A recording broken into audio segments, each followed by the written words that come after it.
Even though the guys got defeated in the battle brackets, almost all of them said, it was a fun race. Totally. Ollie Eriksson was like, I know I didn't win, but I was stoked to be racing, and that was really a lot of fun. And there was a few others along the way. So that's what it's really all about right now. That's the vibe in the paddock, and it's really all about fun this weekend, and also a little bit about winning. Yeah, exactly. And you saw Ollie Eriksson. I've never seen him be so happy to lose, right? He went over and gave Fraz a big hug. Everyone loves a good fight. Oh, that's great. All right, well, and again, Tommy, just hideous, right? Still just terrifying. I think it started in strongness when he touched the water. In the pond. Yeah. That's where he got the swamp monster thing, definitely. Disgusting. All right, well, we talk about... No, not poor Tommy. He looks great. All right, well, let's go on. We're talking about yesterday. Let's take a look back at day one here at Glen Helen.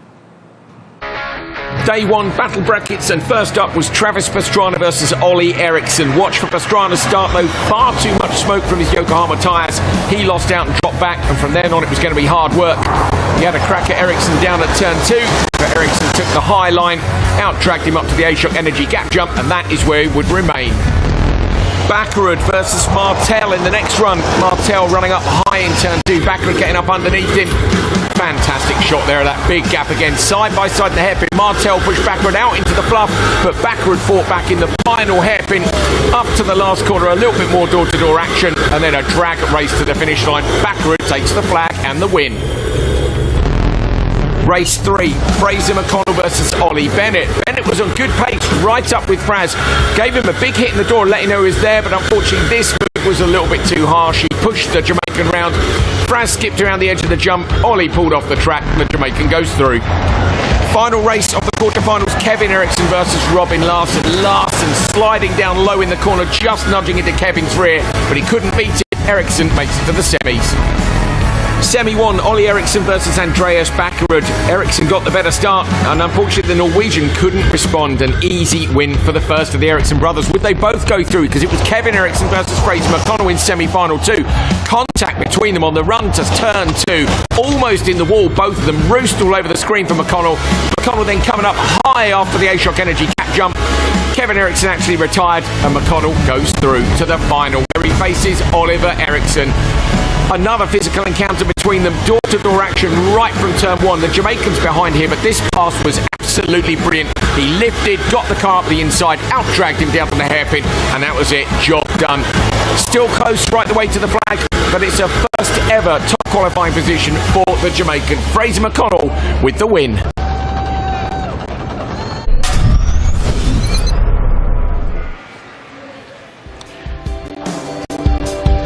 Well, that is the track map here at Glen Helen. Raceway, the big gap jumper course, and it is a big one here. Yeah. Those bank turns, seen some great action already, Jared. Oh, I mean, absolutely. This track delivers. I believe this is, we've been quoted as saying, the most jumps we're going to see throughout the year. It's compact, it's tight, but the rollers, I mean, even they're intimidating. You're seeing the attitude of the cars going up and over, but of course, the big A-Shock Energy big gap jump. Yeah, absolutely love it. Fantastic. This is what we're doing today, of course. First up, the heat races. The winners of each of those will go straight through. We then actually got the semi-final, and the top 2 will go through for that, and then the last chance qualifier will make up the rest of the grid. What's great is we have 8 cars. All 8 are going to race. That's the most cars we're going to see on track at the same time. Look at that. Lovely. Ooh, absolutely beautiful day. Yeah, not stunning. a cloud in the sky, but guess what? We're going to see some gravel machine guns. Everybody's like, electric. Oh, you know. Oh, guess what? These things rip. They absolutely shred. That's the only piece of pavement you're going to see on the track. Traction is a key. Travis talked about it yesterday. Old tires, new tires, all of them, same equipment, but obviously the difference and the factor is the driver behind the wheel. Yeah, and Travis on the back of the grid after too much wheel spin on the line. He's the only bit of pavement when you're trying to get 1,000 horsepower down to the ground. On the grid, let's take a look. Kevin Eriksson. Look at all these Swedes and then an American. The Erikssons are on the front row. Kevin Eriksson and Ollie Eriksson, who are definitely a force to be reckoned with. And again, that points leader. To survive, we're seeing them come past the announcing booth now. There is Pastrana swinging onto that front straight, but yeah, not ideal. You know what's great though? I believe, and again, taking a look with our naked eye and referencing the screen, taking a look at Travis and Ollie. But again, back to what Travis was talking about. Ollie Eriksson, he was like, dude, he is just getting out there. He is backing that thing in. He's throwing so much attitude until the finals yesterday against Fraz. But right now, he's back to Ollie Eriksson. Pastrana with a spin, Jared. He's come in too hot. He's going to have to reverse that out of there. So Pastrana's overtaken, and he's going to go to the back, and that's going to mean he's he's going to start at the back in his semi-final. That is a disaster for Pastrana. Travis is having such a difficult weekend, and it's just those little moments. You can't open the door, and that's where Ollie Eriksson and even Fraser McConnell yesterday winning the overall, getting that TQ, his first top qualifier this year. But again, Kevin Eriksson, Ollie Eriksson, but Ollie Eriksson's got all the clean air. He's got the fastest lap, 48, now 46 of 46.5. And keep in mind, Kevin Eriksson was the fastest lap of yesterday, brought to you by Guaranteed Rate. Pastrana still hasn't moved. So Pastrana is stranded in the Power Plus Vermont Sports Car machine. He's stranded in the hairpin after that half pin. That, Jared, might suggest a technical caused the spin. It's hard for us to know, but either way, he's parked it. So he is out at this point. So Ollie Eriksson hoping to go through. He hasn't jokered. Larson has, and he's 5.0 behind at the minute. He's going to lose it, Jared. The delta's about 6 seconds. Remember, the joker for these guys goes under the gap jump, and the normal lap goes over the gap. So the normal lap is much faster. All right, so the white flag will be out. What do you think? Do you think the Joker predictor is correct when they hit that Yokohama Tire Joker lap? The white flag is out. Is Robin going to take the lead from Ollie? I think Larson will get him. It's 5 seconds. Let's see as they come over the line now. So as they're coming over the gap, he's 4.8. Larson's taken another 2/10 off. Here comes the championship leader now. Yellow flag out for Pastrana. We know that's there. Into the Joker lap goes Ollie Eriksson. Sweeps the car round, but Larson's coming up to the gap now. You'll see him in the background. And over the top. Job done. Look at him. Kevin gets it. Loses 2 places, Jared. So what's at stake here? Just the points, excuse me, the overall winner goes to the front row. Yeah, straight through. So Larson's going to through to the front row after a difficult day yesterday. He's coming through that long left-hander. This it's brilliant. This is exactly what he needed. Championship leader is going to go through straight to the front row. And yesterday he just wasn't on pace. Today, whatever special sauce he had for lunch seems to be working out. So Robin Larson is going to get the win his front row. He was in a mood, his missus said yesterday. He'll be in a much better mood today as he takes the checker flag and goes straight through. Larson wins heat 1. Kevin Eriksson, Ollie Eriksson. Ollie left it too late. He left it too late. Yeah. But also, Jared, don't forget the mistake that Ollie and Pastrana made on lap 1. To be honest, that's probably enough to have lost the Disrupted both Travis and Ollie. Yeah. Both their line, their pace. But obviously Travis stranded out there. Hopefully get the car back together. He overcooked it. He burnt the meatloaf. Speaking of meatloaf, I talked to Robin while we were going into Decatur. I said, hey man, you grumpy? Because yesterday, as you said, his girlfriend says he's a bit grumpy. Today, nah man, I'm happy. He's stoked. So he'll be proof very positive. Robin Larson, he might join us up here. And that's a sign of success. Today. Not yesterday. Not yesterday. Not yesterday. If you're up here talking to us, that's a sign of not a good time. The fist pump there from the DRRJC RX Cartel. Robin Larson gets the victory. Our current points leader just starts and he automatically is on the front row. Great position for him. Again, the Swedes 1, 2, and 3. Kevin Eriksson, Ollie Eriksson, and unfortunately Travis Pastrana needs to do some more work.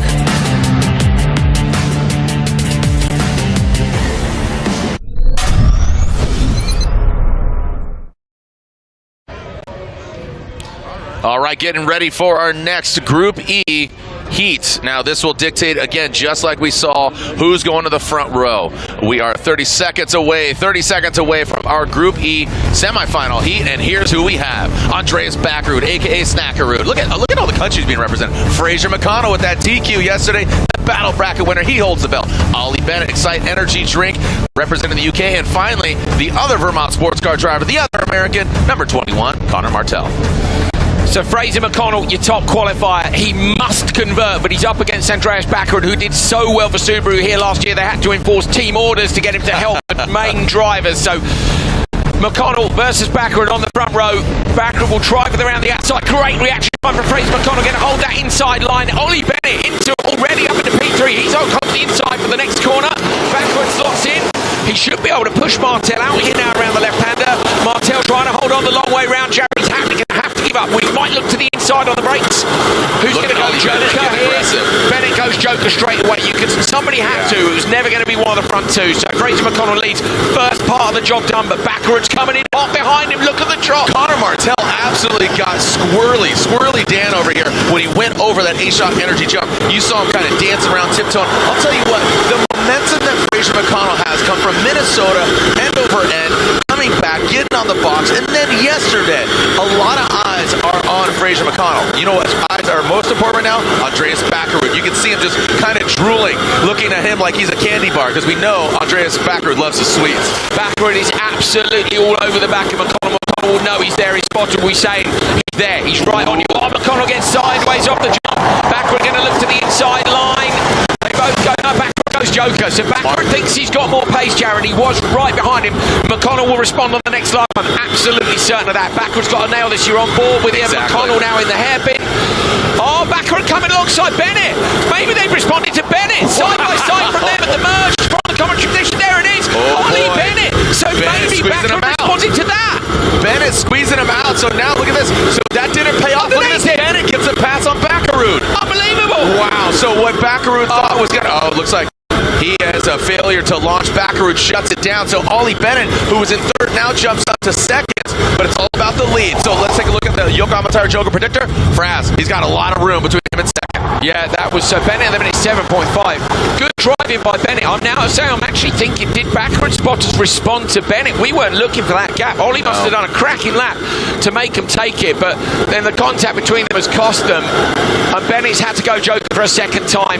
So from our announcing booth, we can see Bennett's gone Joker again. That's because he feels he can't make the gap jump. So both him and Baccarat have got a problem. That's a real shame. But Fraser McConnell, your top qualifier man's got a lap to go, Jared, and it's done already, really. Yeah, Andreas, you see him actually take that was interesting. He took a real wild line there. But Fraser McConnell, he's going to wrap it up. Really well done there by Fraser McConnell. Like I said, the confidence in his corner. And I'll tell you what, from heat to heat, heat 1 to this heat, I feel like this is more true to form of what the racers have been seeing. You know, when on that first heat with Travis and Ollie going to the wall, super slick. You can see it drying up, a lot more dust, not crazy, but you can see how dry it is. Yeah, look, the track guys do a really good job. Here comes Fraser over the A-Shock Energy Cap jump. It's such a hard balance. The drivers ideally want the most grip possible always, but that gives the worst visibility because then the dust is up. So you try to water it to make it tacky all the while, and that's what gives you what you want.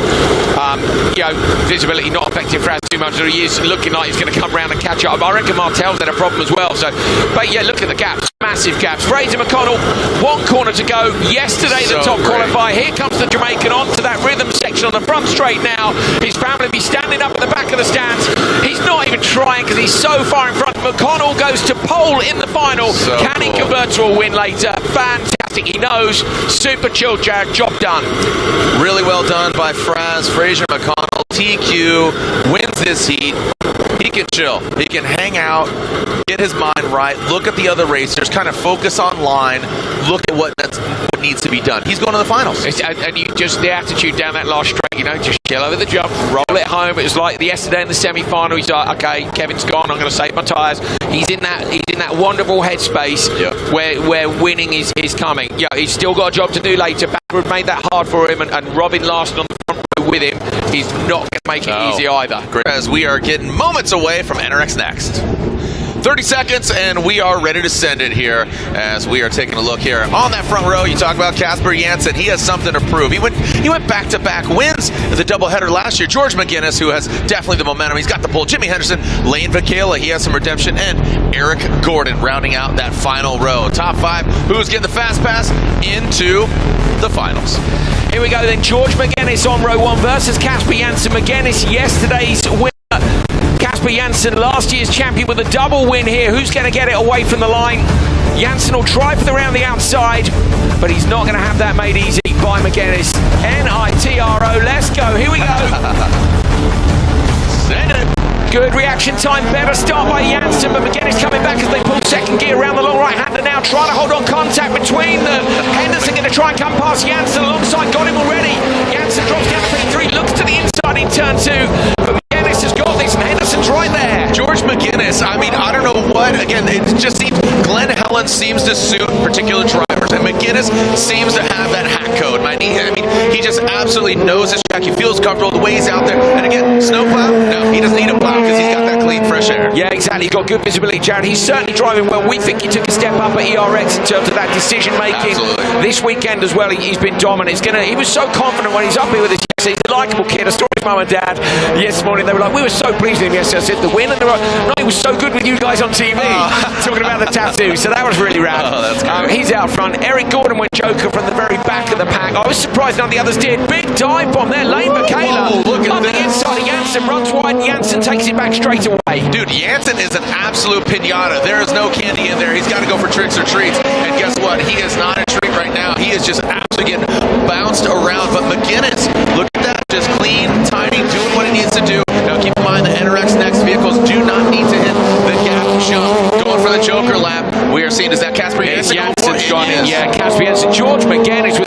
hook over the ditch. Like that's a don't cut pace now. He cut big time.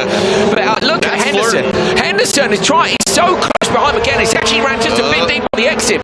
I'm super impressed. You've got to remember the seat time these other drivers have had. He's absolutely flying. Yeah, Jimmy Henderson in the back 40 Motorsports. Both him and Eric Gordon are racing the NRX Next vehicles. You see the Dirtfish logo on the hood of George McGuinness. Talks about Kevin getting in his ear, giving him some good advice, and it is working out in spades. Yeah, McGuinness, only 17 years old. His brother doing open wheel racing, but McGuinness committing to the dirt. And you got to think, a lot of these young racers, they're doing a lot of they're doing virtual racing. Go ahead. Janssen in the background trying to make a pass, Jared, as they came popping up over the crest.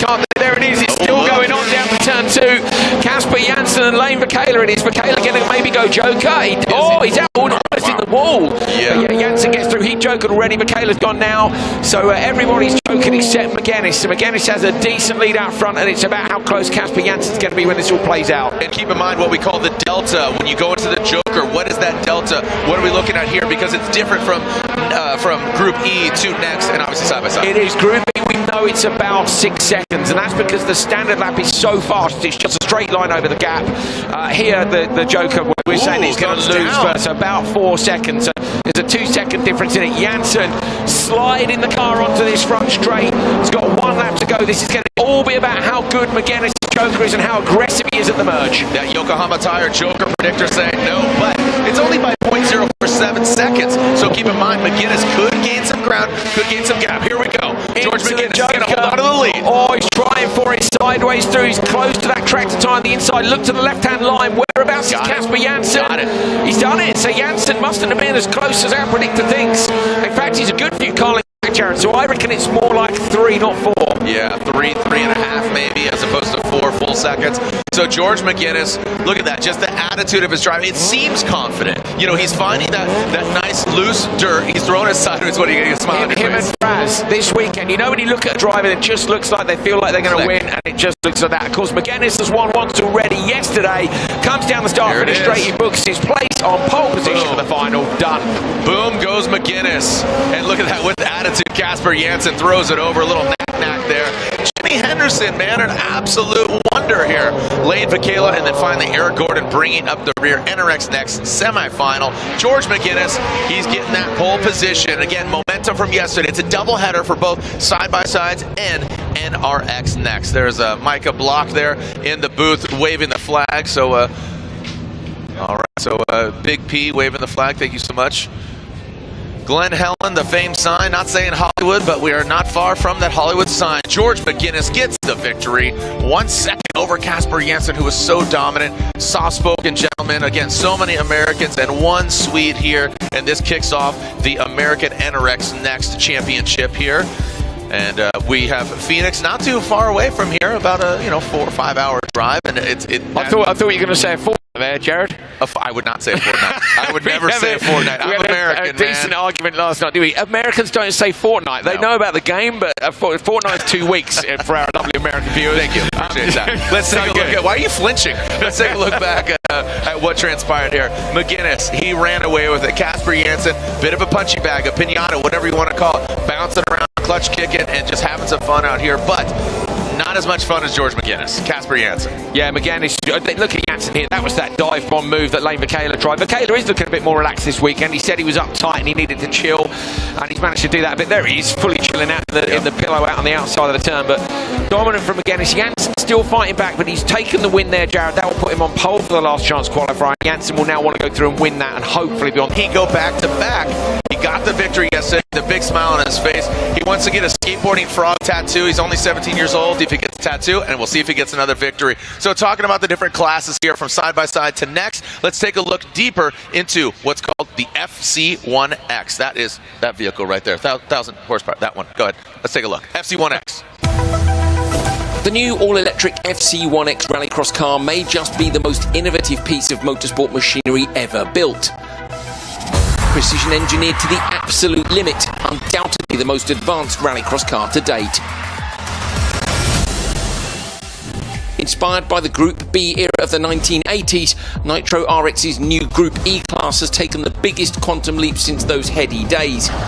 Finally, the huge performance potential of EVs has been unleashed. For me, the FC1X is the Group B of Rallycross. No one's ever seen a car this fast, have this much suspension, and it's just above and beyond any other car that's ever done Rallycross. The Group E really takes that whole ethos of something completely ridiculous and put it on the track, and that's exactly what we've got here. It's a rocket ship for sure. It's like nothing the rally world has ever seen before. We got big Yokohama tires on it to get the power down, so we not only have horsepower, we have speed as well. The cool thing now is that we will have something that is, maybe it doesn't make the same sound, but it's going to be even quicker and more brutal. I think in terms of the way it looks, it's very Group B, but with a lot more technology. Space frame chassis, which means you can basically do what you want with it. You're not limited on certain parts of the car for regulations. It's a clean sheet of paper. This new Group E era will be even more spectacular in my opinion. You know, the technology that comes into it now. You know, we kind of got used to that we can fly longer than any car has flown. We can hit tracks that no car should ever be on, you know. That's what brings the new Spectra to Group E. What gets me pumped, you know. It's an honor to be able to be the first people to ever drive this car, and it's a whole new future for Rallycross. Everyone knew it was going to go there, but they didn't know when, and to be a part of that group leading this charge on is a great feeling.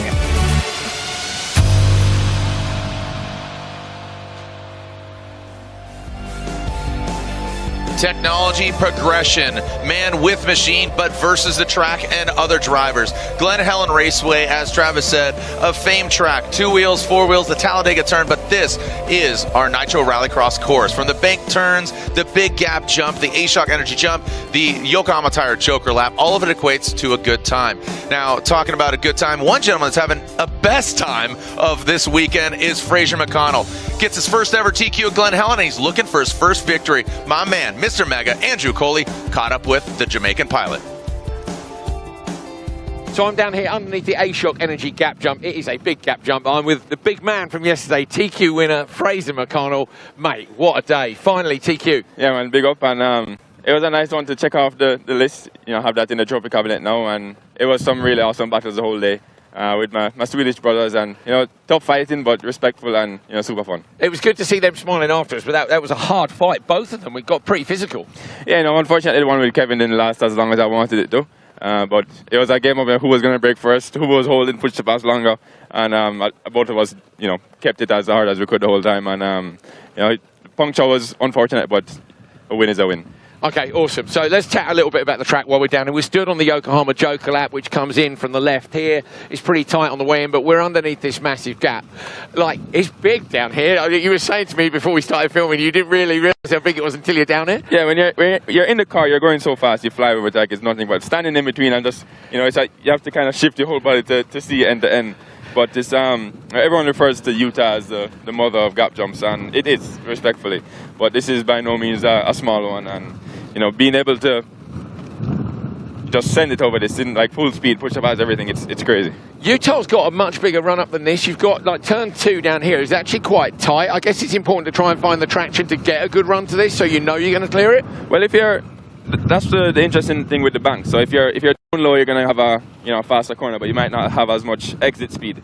So you know, someone could be going up high on the bank trying to get that undercut and go low, and you know, use their push to pass in, you know, wherever they feel like would be the most effective. But it's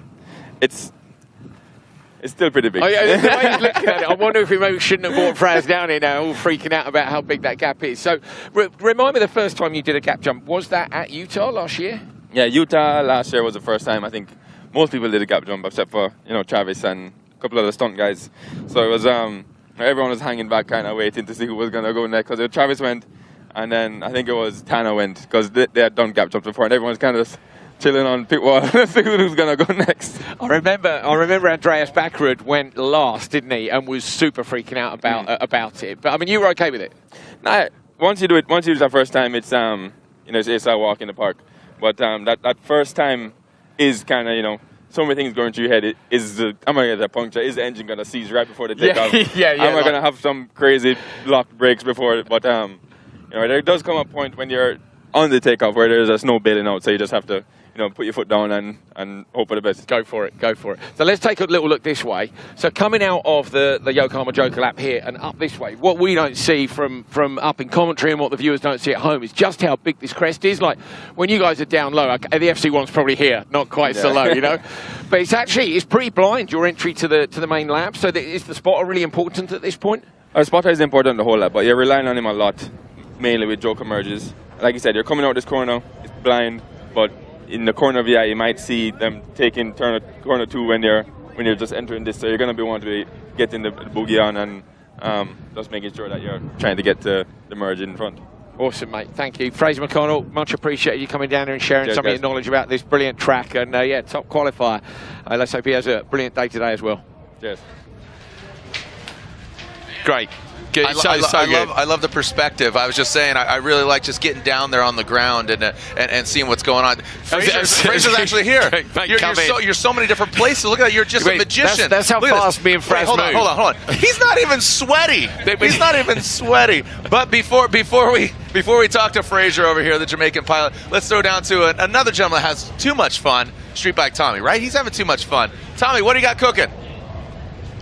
Thanks, guys. The fun of Halloween continues. I've come across these gel blasters to have a good time with. I think that I want to challenge a couple people to a duel. And what better to challenge than a tattoo artist that uses a tattoo gun every day? So she's got some skills. We'll see if she's got them right here now, because we're going to surprise her with a duel.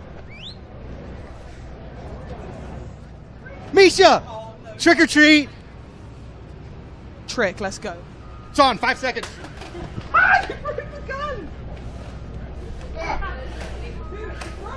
Ah, even better. I think mathematically I'm losing.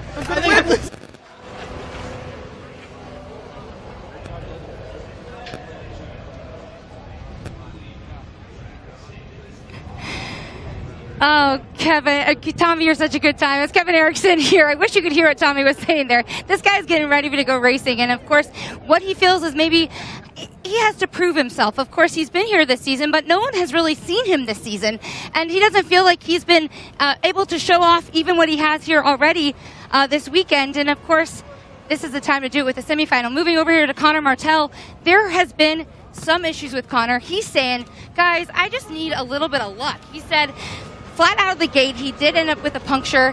He said this is not one of those weekends that he feels that he can find any luck. And he said, and realistically, he was quick in practice, so he doesn't exactly know what to do. Meanwhile, as we continue on with Travis Pastrana, his teammate, that's a guy who says, I don't want to win this. I like a win realistically, but what I want is I want to start fourth. I want to start on the outside in the final, and that is what is important to Travis Pastrana. So if he qualifies second in this, if he finishes second in this, that'll put him fourth in qualifying, and that is an important thing to do. Another thing to note about Travis Pastrana is that Scott Speed is actually his spotter.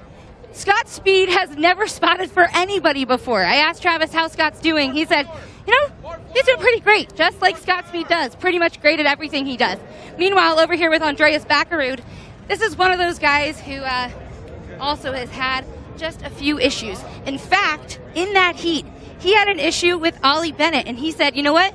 Rubbing is racing, but if that's how Ollie Bennett's going to race me, he better get ready to know that that's how I'm going to race him back. And I do think Andreas Backerud, he's not one of those guys that you really want to have to battle side by side with each other. Meanwhile, lastly, Ollie Erickson over here, he is a gentleman who had a drive shaft issue. Yesterday it was front, today it's the rear.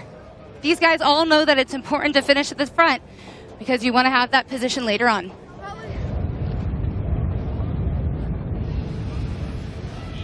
All right, so getting prepared, and a gentleman who is just cool, calm, and collected, just talking to him up here, like I said, jokingly before we threw to Tommy and get some insight from Katie down there on the grid. This gentleman, Fraser McConnell. Dude, I mean, killing it. All of a sudden it got really cold here because my man's chill. He's just cranking A-shock. He's got that accelerator. He's feeling the flow, man. You are like water. You're like Bruce Lee right now. Why is it clicking for you here this weekend? Just easy breezy, taking it one step at a time. I do like this track. Like I said, last year was one of my favorites. And, putting the FC1 to some serious work and getting it dialed in.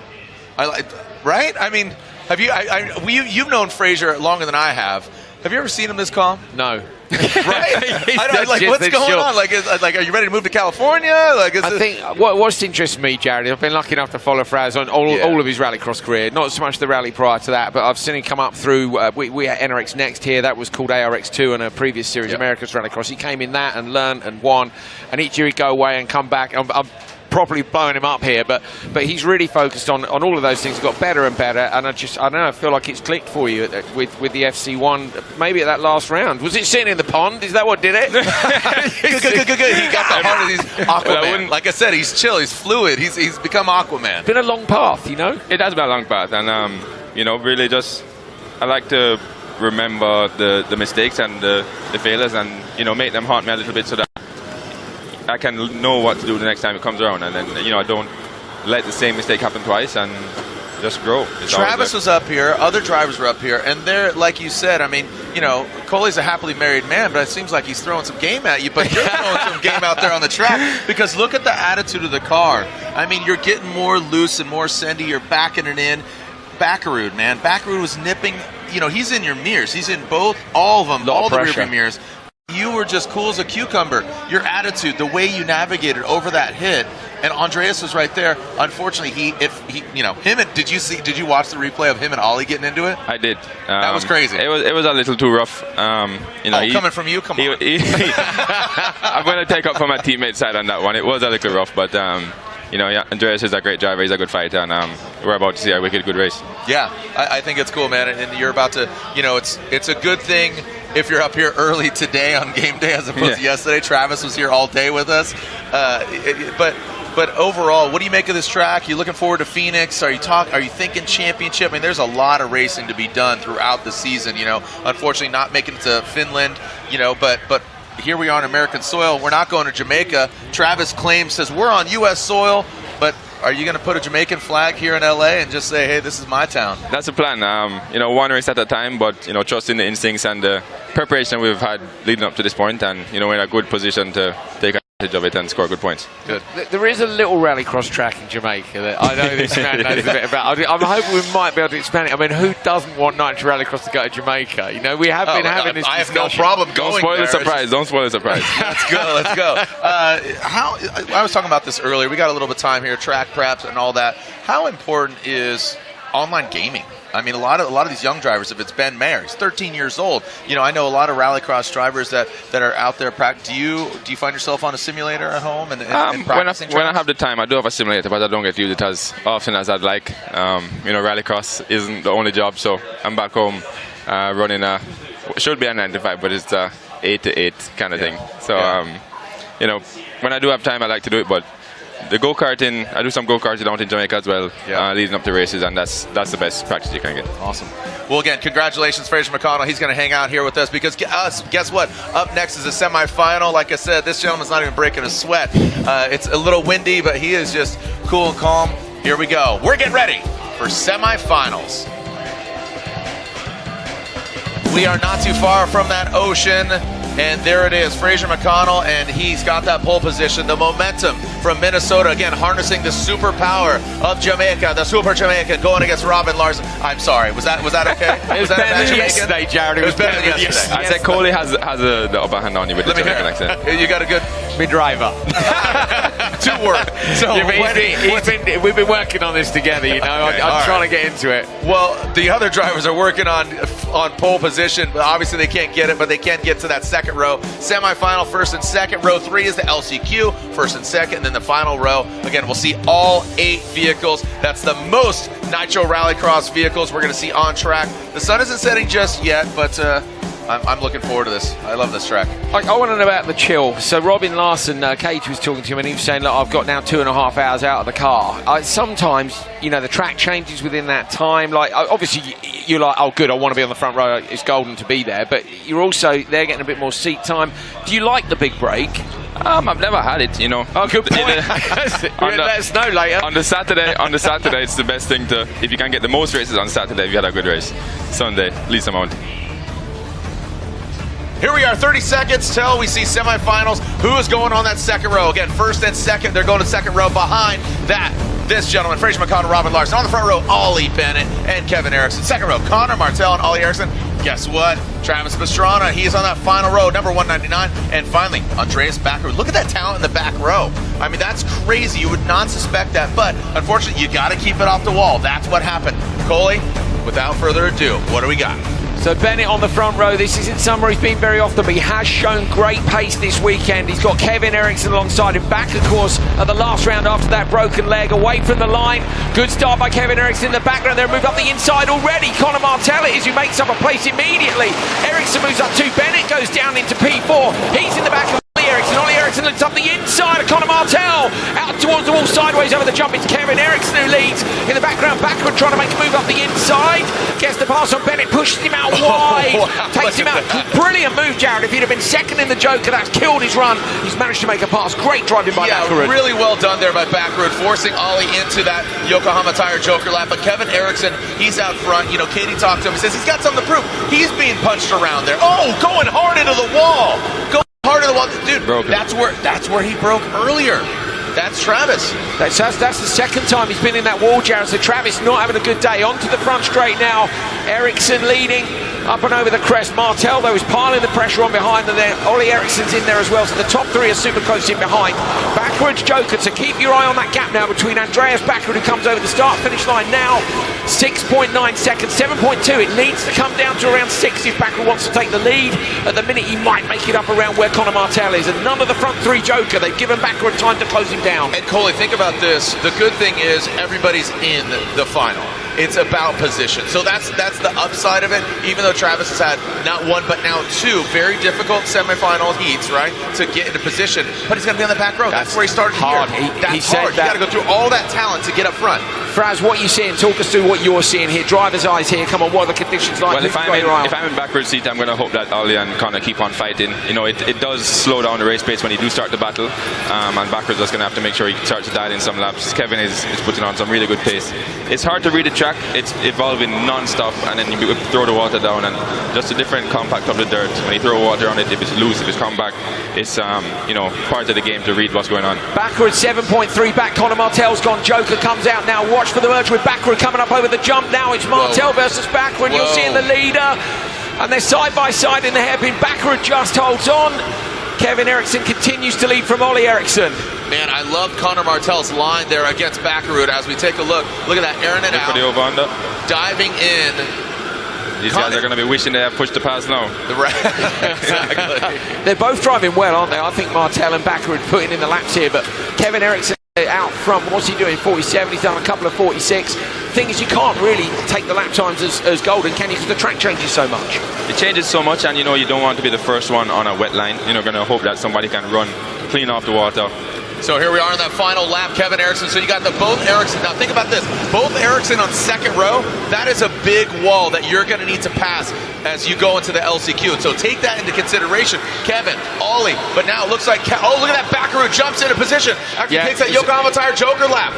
So it looks like it's going to be Eriksson and Backerud if everything ends up clean. Yeah, problem for Ollie Eriksson, Jared. He's dropped right off the pace. It's puncture. Fraser McConnell says he spotted that immediately, but Backward sliding out in P2. Kevin Eriksson jokering on that last lap. Kevin Eriksson bringing it on home, and Backerud gains that position, so he's going to get a little time to chill. Pastrana is out, so he is going to be forced to go to the LCQ. That's all about positioning and where they land on that start grid, the only paved portion. Kevin Eriksson gets the win. Andreas Backerud second. They will be in the second row. Martell, Bennett, Eriksson, and Pastrana will go to the LCQ to find out their position. So Fraser, taking a look at this, and transformation, right? Like you said, wet. It seems like it's drying out. They got a pretty dry track there. Why do you think Travis twice goes into the same portion of the track and the wall? I mean, both you guys, Coley and Fraz. Katie's with Travis now, so we can find out. Yeah, Katie, what we got? Yeah, Jared, we're asking the same question. Of course, Travis in here a little bit early. Well, what's the story? No, just you know, we were trying to make good decisions, and unfortunately did not do that. Hit the outside, same corner. Just can't really see on the first lap. Screen got completely covered, so no excuse. I just was a lot wider than I thought I was going in there, and it's very disappointing. So, what change can you make now with the LCQ? I don't know if the car will be ready. I smashed the wall really hard on that one, so I just did slick on the outsides. I need to get on the inside. All right, Travis Pastrana. Ah, man, you just feel the frustration from Travis, and What are we looking at here? Backer was hanging out the door as usual, you know, just waving at the crowd like you do. I mean, that dude's always happy. He's like a human golden retriever. He's always happy, and also always eating. He's always eating. He'd eat himself human to death. golden retriever. That's very off-put. Big bag of treats. He loves to tell the story when we're on the way to the hospital. You know, it's totally silence in the car, and he turns around. He's like, "Rasta, did you have to swim?" I'm like, "Man, too early, too soon." All right, so and Fraser referencing last round in Minnesota, where both of them ended end over end, back to back. Taking a look at that vehicle, Travis absolutely gutted. You could feel the emotion where he's like, I might have overcooked it. The Power Plus vehicle here. What are we working on here, Fras? What are the most critical components? Well, that's what they're going to be wanting to assess now. You know, definitely some control arm, maybe suspension. You're going to hope that the motors are still intact, but they're going to have a good while of evaluating what is broken and not. What what do you make of the next? What do you think of the side-by-sides? I'd love to see you do double duty. I mean, Travis is getting more track time than anybody. What's the smile on your face? What's that saying? Double duty is not as easy as it looks. You know, you did supercars and yeah, that's right. It's some seriously tough work, and you know, to be able to divide your focus into two complete different machines is a really big task. Yeah, you did supercars and you did obviously Group E. Taking a look at this run here, the Ericssons. Travis is really kind of pumping up their tires, and he is pumping up yours. But what do we got? Backer in the Joker, great move. He went in there with Ben. He had to get past him on the run into the Joker. Jared Orr, it was game over now. He didn't quite have enough pace to edge Kevin Eriksson, but you know, he's got into P2. It means he goes through to row 2. It's still a good move, but that was all on that move on the way into the Joker. So good aggression from Backer early on in the race. Kevin Eriksson out front. Good to see Kevin get through at this point. He hasn't. ERX was his first one back. Almost took the TQ and then had a shocking day on race day. That's right. And you know, again, Kevin Eriksson, redemption, getting back there, getting back in the mix. It's great to see him back in competition. You know, after obviously, you know, he had the incident, knock him out of 1 and 2, getting back in the mix. He has more seat time than anybody else in the FC1X. You know, him and his family developing that vehicle. And I'm still thinking about Andreas saying Rasta to you. What did he ask? He had to swim from the pond. And on the way to the hospital, I was like, man. I was kind of thinking he might have asked if you got any snacks or something. You can imagine that, can't you? On the way, but I think he already had some. He's a riot. So again, the LCQ for Group E, and then as far as the run of show here, Colin? Well, I've just been looking Group E. I've been looking at in theory that's going to start at 15:43. Now that's 3:43, Jared. Thank you. Just to make that we are clear. In America. But most importantly, that is only in about 45 minutes time. So maybe a little while longer. That's how long the team have got to get it done. So we'll be keeping an eye on those guys wrenching on that car. Yeah. So we're having some fun up here. Fraser McConnell, Andrew Coley, Street Bike Tommy, but of course, down in the dirt, that is Katie Osborne. Katie. Yeah, down in the dirt, and this car with Ollie Eriksson is a little bit in the dirt as well. This tire issue that he's been having. Ollie, in your own words, what's going on? Yeah, I don't know. I don't know when I can catch a break. Now I enter turn 1 fine. Just before the takeoff of the jump, I just blow a tire all of a sudden. So honestly, I don't know anymore what I can do to avoid it. So yeah. Is the car going to be ready for the LCQ? Yeah, for sure. It's just a tire. Car is fine. So, car is racing really good. You know, what's Persemis has put a decent setup in it for to race well in. We're racing good out there. So yeah, we just need the tires to stay on the cars now. What's going to be the biggest challenge besides the tires out there at this point in time? Yeah, now it's going to be vision for sure. Now I'm in the LCQ. You know, we moved on to the finals already, but you know, we start further back, really far back now. So it's a shame, you know, from a battles finals, having the opportunity to be front row to an LCQ now. Yeah, it's a shame. And yeah, so vision is going to be hard, and obviously you need to get past at least 4 cars in front now. So now we just go for the win now and see what happens. Looking for that hardware. Yeah, for sure. Guys. You know, Ollie, I was just saying to you, Fraser, is that I've never seen him so happy to lose when you won. But overall, you got to keep your equipment underneath you. You know, do you? I mean, just a spade's a spade. Is Ollie overdriving? I mean, you got to keep your tires underneath you. I don't think there's any perfect solution. Yokohama tire, the spec tire of, you know, across all of Nitro Rallycross. What are your thoughts? It's hard to say. You know, you can get very unlucky if you go into the bank turn really hard. There could be a stone sticking up, and you know, you just get the bad end of the stick. But you know, Ollie's a fighter, and he's gonna come out swinging in the next one for sure. yeah, I mean, obviously a lot of talent there with the Ericsson brothers and Kevin and Ollie. And like I said, he had nothing but smiles and gratitude for you getting that victory yesterday. But today is game day. I'm just looking at Robin Larson going ultra long. It reminded me of, do you remember Utah when he was like, dude, in the background, we were like, who was that? It was Larson, had gone like 50 metres longer than anyone else had gone all day over the big gap. He's had a particularly long jump there as well. Bottom of your screen, that's telling you what's coming up next. Side-by-side last chance qualifier, then NRX next with the same, and obviously be moving on to finals later on today. These cars, they land like butter, Fraz. You know, the R53 is soaking up all the big kicks, and you know, really begging the drivers to push it a little more on the jump each time, and I'm enjoying it. Yeah, man. Always enjoying it when you win. And interesting to see, isn't it, Jared, like Ollie's, you remember how happy he was yesterday, like you said, and then today he's really wears his emotions very publicly, and he's gutted, and he's got another chance. He'll still make the final, but he wanted to be a bit further up the grid. Yeah, no, absolutely. So up next, the O'Reilly Auto Parts LCQ, both for next and side-by-side. Like you said, these vehicles are landing like butter, looking good, getting a little squirrely there. But again, as we get prepped here, we're up in the booth. But our homegirl down there, Katie Osborne, like I said, getting in the dirt, putting that microphone right up in drivers' faces. Katie, who are we talking to now? The next face is Kevin Eriksson, but at least this one's a smiling face for the most part. We were talking about something to prove. How well do you think you did that? Yeah, it felt good. Okay start. Oliver had also a good start on P2, but you know, inside line is preferred, so came out clear over there. After that, I tried to push in the beginning to get a gap. From the spot, the pace was good, and then in the end you can start thinking a little bit more to be nice to not risk get any punctures. So it's nice to build up that gap in the beginning, that you can be a little bit safer, especially with the puncture risk that we have. And as it relates to this track, the conversation is where you end up in the final to start. How important was that win? For sure, very important. Obviously, it stinged a little bit that Robin passed me in the heat, so I missed the front row. But now I'm on the second best, after the front row, which is P3. So could be much worse, could be a little bit better. So, yeah, now I'm on it. Guys, it's nice to see a smile on Kevin Eriksson's face, isn't it?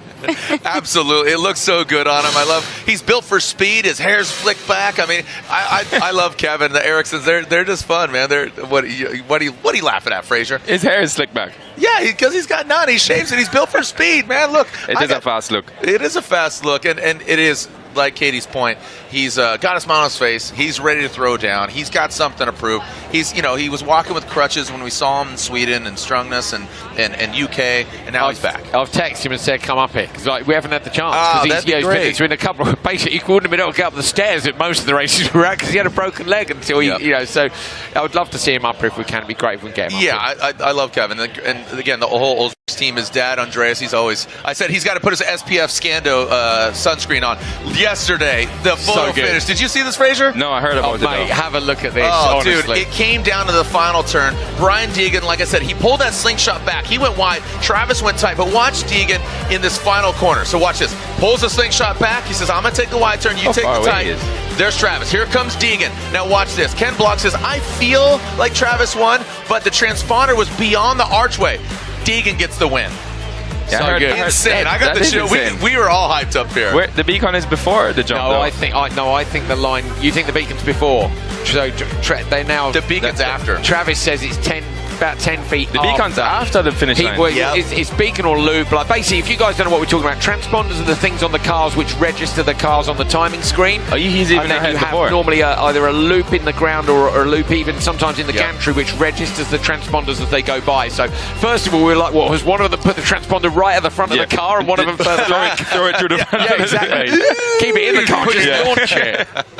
So but in the end, it was 0.034 or something. It was a crazy amount of time. Yeah, it was just hair thin. So here we go, our side-by-side LCQ. Again, we'll see all of them in the mix, but this is all about positioning. We got side-by-side, we'll go to next, and of course, we'll have the LCQ for Group E, and here we go. Who do we have there? I'm looking at Leticia Bafani. It looks like the 57 of Leah Block. The two females, they're in that final row, but who's going to come out as far as positioning? Here's our grid. Greg Michaud out there out front. Ben Mayer, 13 years old. Robin Shute, 3-time Pikes Peak Hill Climb champion. Jeff Matasevich, the chicken from the Supercross world. Final row, Leticia Bafani and Leah Block. If you don't know who Leah Block is, you might recognize the last name. Ken Block, the number 43. Jim Kana, Electric Kana, all the Kanas. And then Leticia Bafani, urethane wheels now, straking them up for some Yokohama tires. 13 seconds to go. What do we got, Coley? Michaud versus Mayer on the front row. Look at the top of Mayer's car there. Chucky's riding on board because it's Halloween. Jared told me earlier there's Chucky Cam. Chucky Cam, yeah, GoPro looking at Chucky. So can Chucky help Ben Mayer get the win here? Remember Ben Mayer driving that number 67. He's 13 years old. Michaud on the outside though gets the better start, puts the squeeze on Mayer immediately. Mayer just about gets through turn one. Going to have to slot in. Oh no, who's that on the roof? In the background. Is it Leah? I think it might be Leah or Leticia. I think it's Leah Block because she hasn't triggered the timeline. So Leah Block's on her side in the final corner. That'll get red flag. Red flag out. We can see Ken Block up here. He's on the radio to Leah right now, just checking she's okay. It's a relatively low-speed roll. It's only a half roll. She'll be fine, I'm sure. But that's the most important thing. We'll check she's okay before we go take a look back at that. I know she was a little timid on committing to the flick. You know, we kind of used that reference yesterday with Brian and just committing to the flick, but that seems like she came out of the hole, got the grip, and unfortunately on her side, like you said, let's make sure she's okay. Don't want to sensationalize this as Greg Michaud. You can see, again, Ben Mayer, Matasevich, Robin Shute, Leticia Bafani, and like you said, Leah Block here on her side. These side-by-sides, not wildly popular in Europe. No, we don't have the space to use them. You guys are so lucky that you've got, over here in the USA, there's big, wide open, I don't know what you call them, they're not like parks, are they, but like Swing Arm City, where you can go and drive these machines. We just don't have that space in the UK, so you'd need private land to want to use a side-by-side. So in terms of a recreational vehicle, there's not so many places you can use them. So there are also bits of kit, I want a side-by-side, I just need a big area to use it. So if anyone lives near me in the UK and you want me to come and hack up your farm, I'm in. Well, Fraser, as we clean up the track, we'll bid you adieu. We'll let you chill out, like we said. Thank you, guys. Good luck later. Don't get too chill, man. Like, you're just, again, like, go punch something. I'm going to drink an A-Shock. I was going to say some A-Shock. Smash about 10 mainline A-Shocks until you're ready to go. Exactly. Cool, thank you guys. The accelerator. So if you haven't seen that, the A-Shock energy. So again, Fraser McConnell stepping off. We got Kevin Eriksson. We're going to wrap out with him. Leah Block's okay. Most importantly, she's driving the car away. They've actually put it back down on its wheels. So great to see Leah Block's okay. That is the most important thing in motorsport when you see a crash, and she's fine. So that's good news. Yeah, it looked like you said, slow speed kind of rollover there for Leah Block, the 57. And we will, again, with that full course red, we'll get them restarted.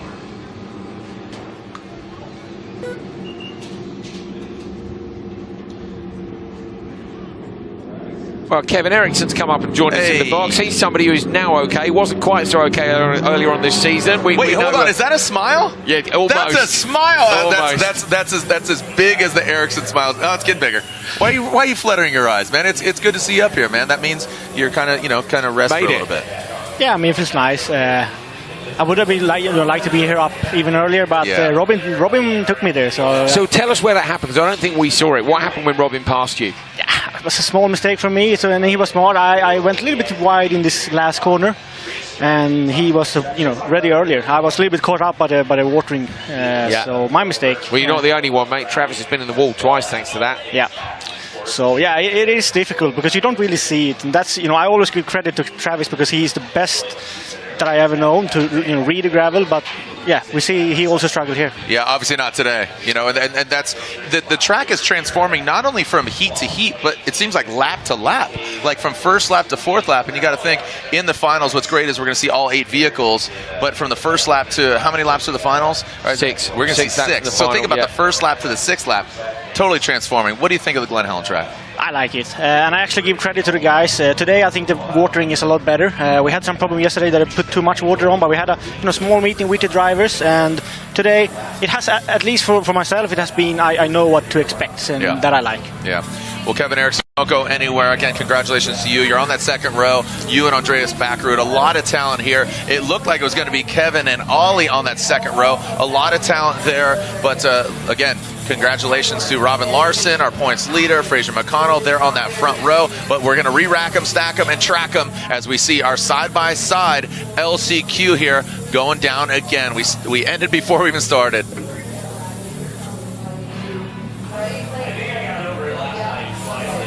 Side-by-side, re-rack them, track them, and stack them. Here we are. We're seeing our side-by-side LCQ.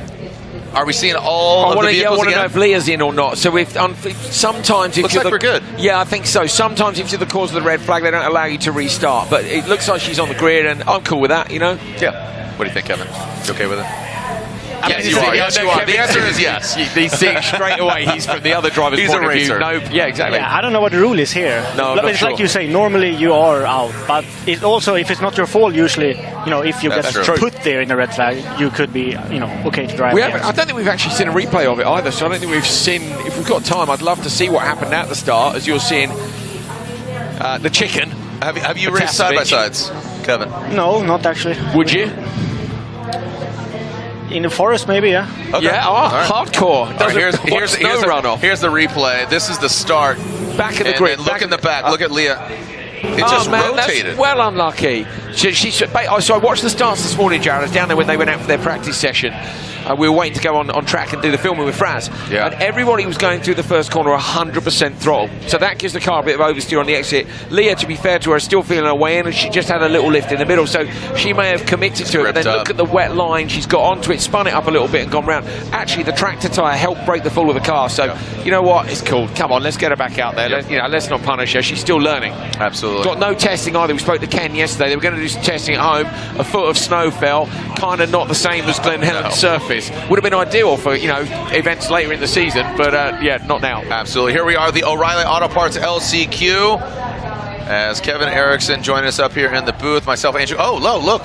They pulled her out. Oh man. They did pull her out. So honestly, it might have been the vehicle. It's the rules, I think.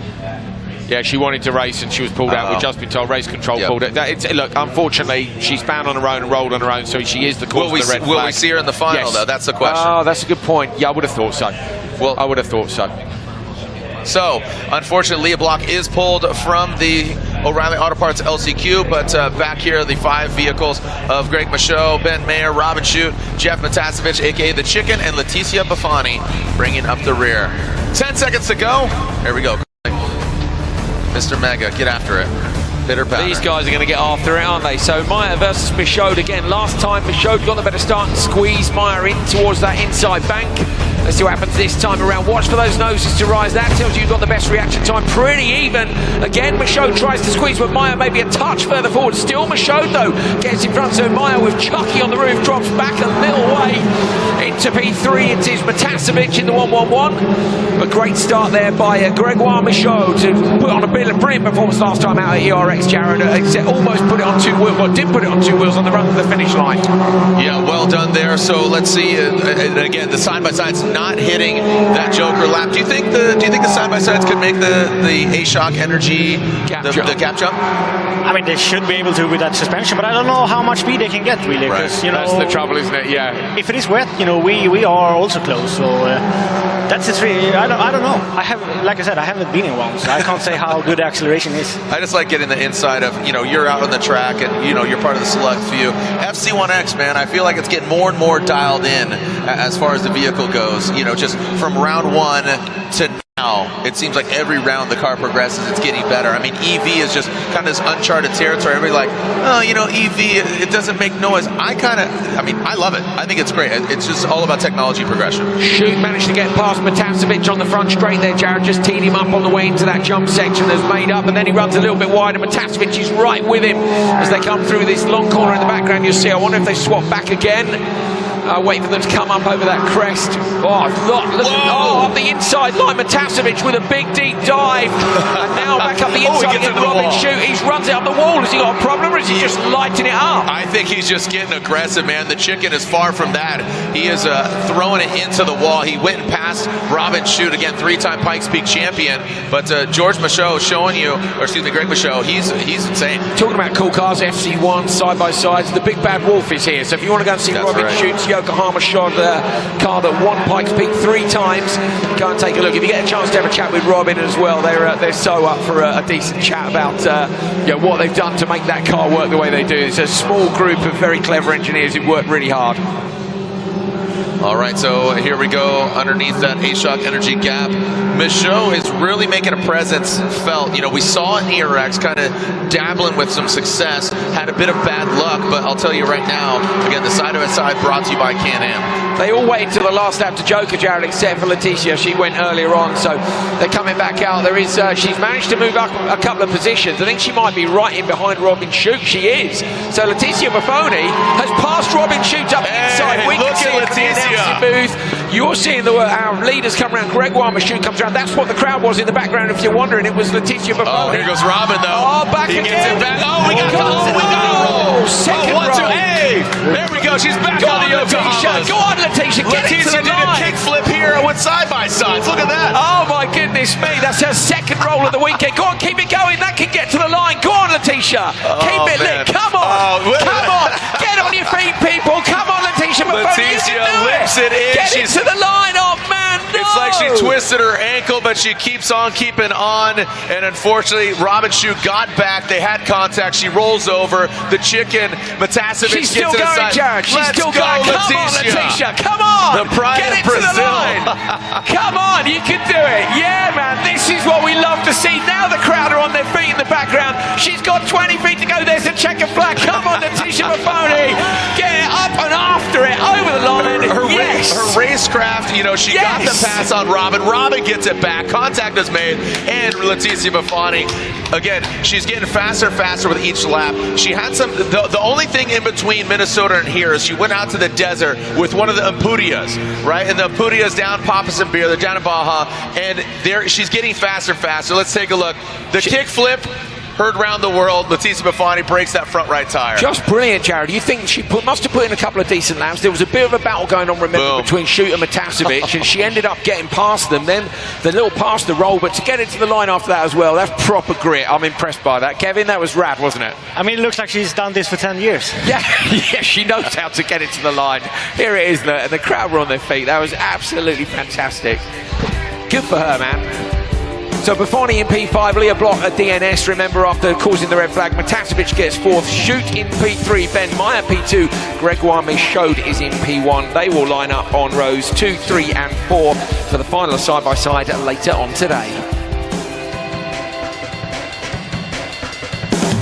That was brilliant. Yeah, that was fun. You know, LCQ, unfortunately, Leah knocked out. Hopefully we get to see her in the final. She'll just go to the back of the row, or the back row, excuse me. Leticia Buffoni looks like she's going to need some suspension work. We'll see if that car gets back up and running. But talking to her right before she went out here, she was up here on the spotters tower and in her announcer's booth, talking with her. She says, I'm getting faster and faster. So that's great. And it always comes down to seat time. But before we kind of were in the race here, the progression of FC1X. Kevin, you've had more seat time than anybody in this vehicle, and I think that feeds into what you got cooking. But the FC1X, what do you think? Yeah, obviously it's been couple of hard months to get here. The deadline, but we made the deadline, like you said. England, we had some small tweaks. And now I would say the car is ready, perfect, and we can see that on all the racing. ERX and here has been awesome. Strangles was also good.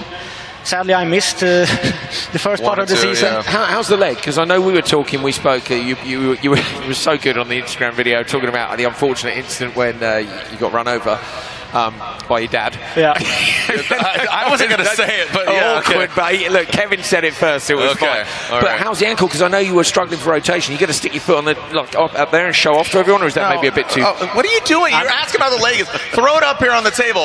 Coley, you first. Oh, wow, that's actually, you're pretty smart. Yeah. I'm 26, but I feel like 56. Oh, he's still... Yes, mate.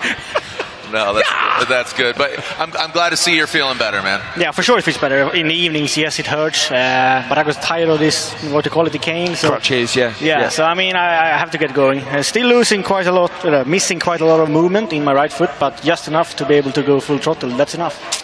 Full throttle. Strap it down, right? I say throw a brick on it, zip tie it down, whatever you got. So, again, don't go anywhere as we start NRX next. LCQ up next.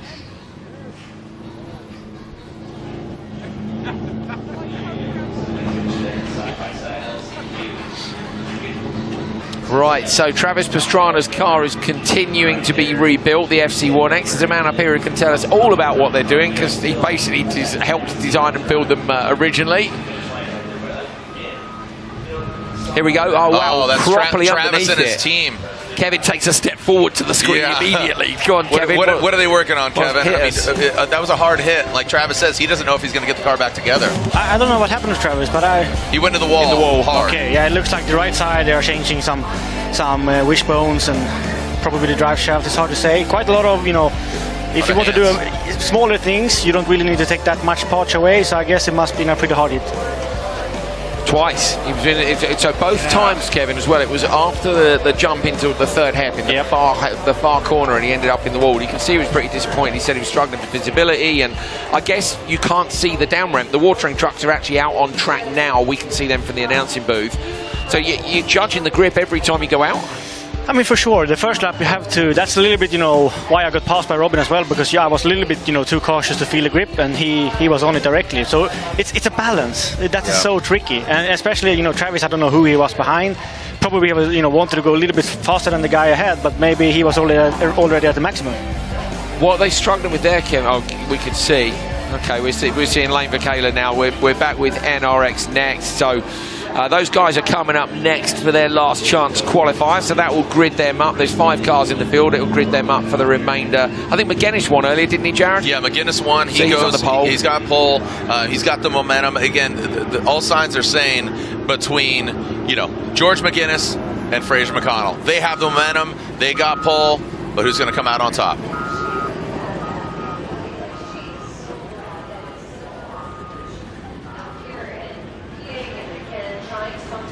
Leticia Bafani getting towed off there, that front right. The question is, will it be able to get fixed? Will she be back? Will we see Leah Block? Side-by-sides, capable machines, but only to a certain point. I mean, that to me, that's obviously the tyre off the rim. We know there was some sort of control arm gone, but it might only just be one steering arm. They're pretty hardy. Robin Shute was saying after that big end-over-end shunt, actually it was the radiators and stuff got flung off, but there wasn't actually as much damage as you might have thought. That was from ERX. If you've missed that, you can go find it online, I'm sure. So I reckon Buffoni's car will be repaired. I'd like to think Leah Block will be allowed to start from the back of the grid, but we'll see. I'm not sure exactly what the rules say if you didn't complete the LCQ, whether or not you can do it. So. All right, so we're getting prepared here. The wind kicks up a little bit, not as windy as it was last year, but another joker that plays a major role, not just Coley and I. There's another joker, which is the Yokohama Tire Joker Lap, playing a major role here with every round of Nitro Rallycross. The Joker Lap. Can Travis Pastrana advance on to the final? We'll find out. Here comes Kevin Erickson. The Yokohama Joker Lap is a different distance than your standard Nitro Rallycross track length. This allows strategy to come in. Whether the Joker's faster or slower, you can play it to your advantages. You can use it as offense, you can use it as defense, and you can use it to get some free track if you want to go fast. Bennett on the inside line. New to the broadcast this year is the Yokohama Joker Predictor Graphic. This is going to give you a little more insight on who's going to come out of the Joker ahead. The Joker Lap is always a little bit longer than the standard Nitro Rallycross track, and the rule is you have to take it once in every race.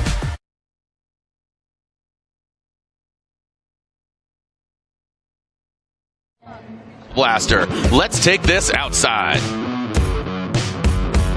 My energy, driving the charge to a sustainable future. And O'Reilly Auto Parts. O'Reilly Auto Parts, professional parts people. Well, of course, there's a whole lot of drama within the Travis Pastrana camp. As you can see, the team is working on this car. It's a cross member, a damper, a rear bumper beam, a rear diffuser, and a few other things. And this team is thrashing and dashing to get it pulled together. Now, the other issue here is this LCQ does back into the side-by-side final. So the question is what is going to take priority? I asked one of the team members. They said, hey, if this car is ready for that LCQ, they would imagine that it's going to be the priority. Travis Pastrana is here as well, and he, you know what? Word for himself. He said, yeah. Sorry. So, these guys are going to be pushing to get back. I know they're doing it. They're a great team. I got the Can-Am final. Is the LCQ supposed to start directly after that? I said we'll just battle with Deegan until try to put on a good show there and hopefully buy these guys a few more minutes to get this car out there. I tell you what, the Power Plus, all the Yokohama crew, all the Vermont Sports Car, the vehicles are amazing. I made a big mistake 2 times in a row, and it's unacceptable. But I know if we can get out there, we can we can still work our way up to the top 5 today, and we need the points. So hopefully these guys will get it fixed. And appreciate y'all. And that's the answer. Travis Pastrana saying that it's going to be the side-by-side final, guys. Being super hard on themselves, Jared. They've got 23 minutes is all they've got left, and that's the start is in 23 minutes time. Kevin, you were looking at that quite intently. You think they can do it? Yeah, it looks only like it's cosmetics left, so they should be fine for me.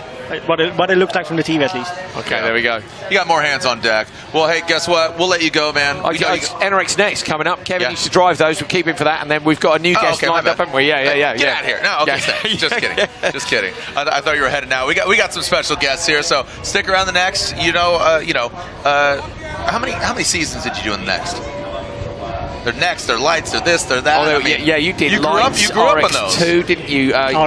What else? Yeah. 14, 15, 16 I did Supercar, so 2 years. There you go. How many times were you champion?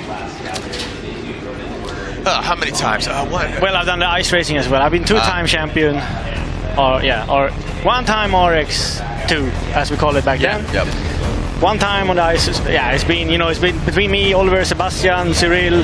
Over here it was De Jong. It was a bunch of talented drivers. De Jong, Kevin Hansen. Back in the GRC days.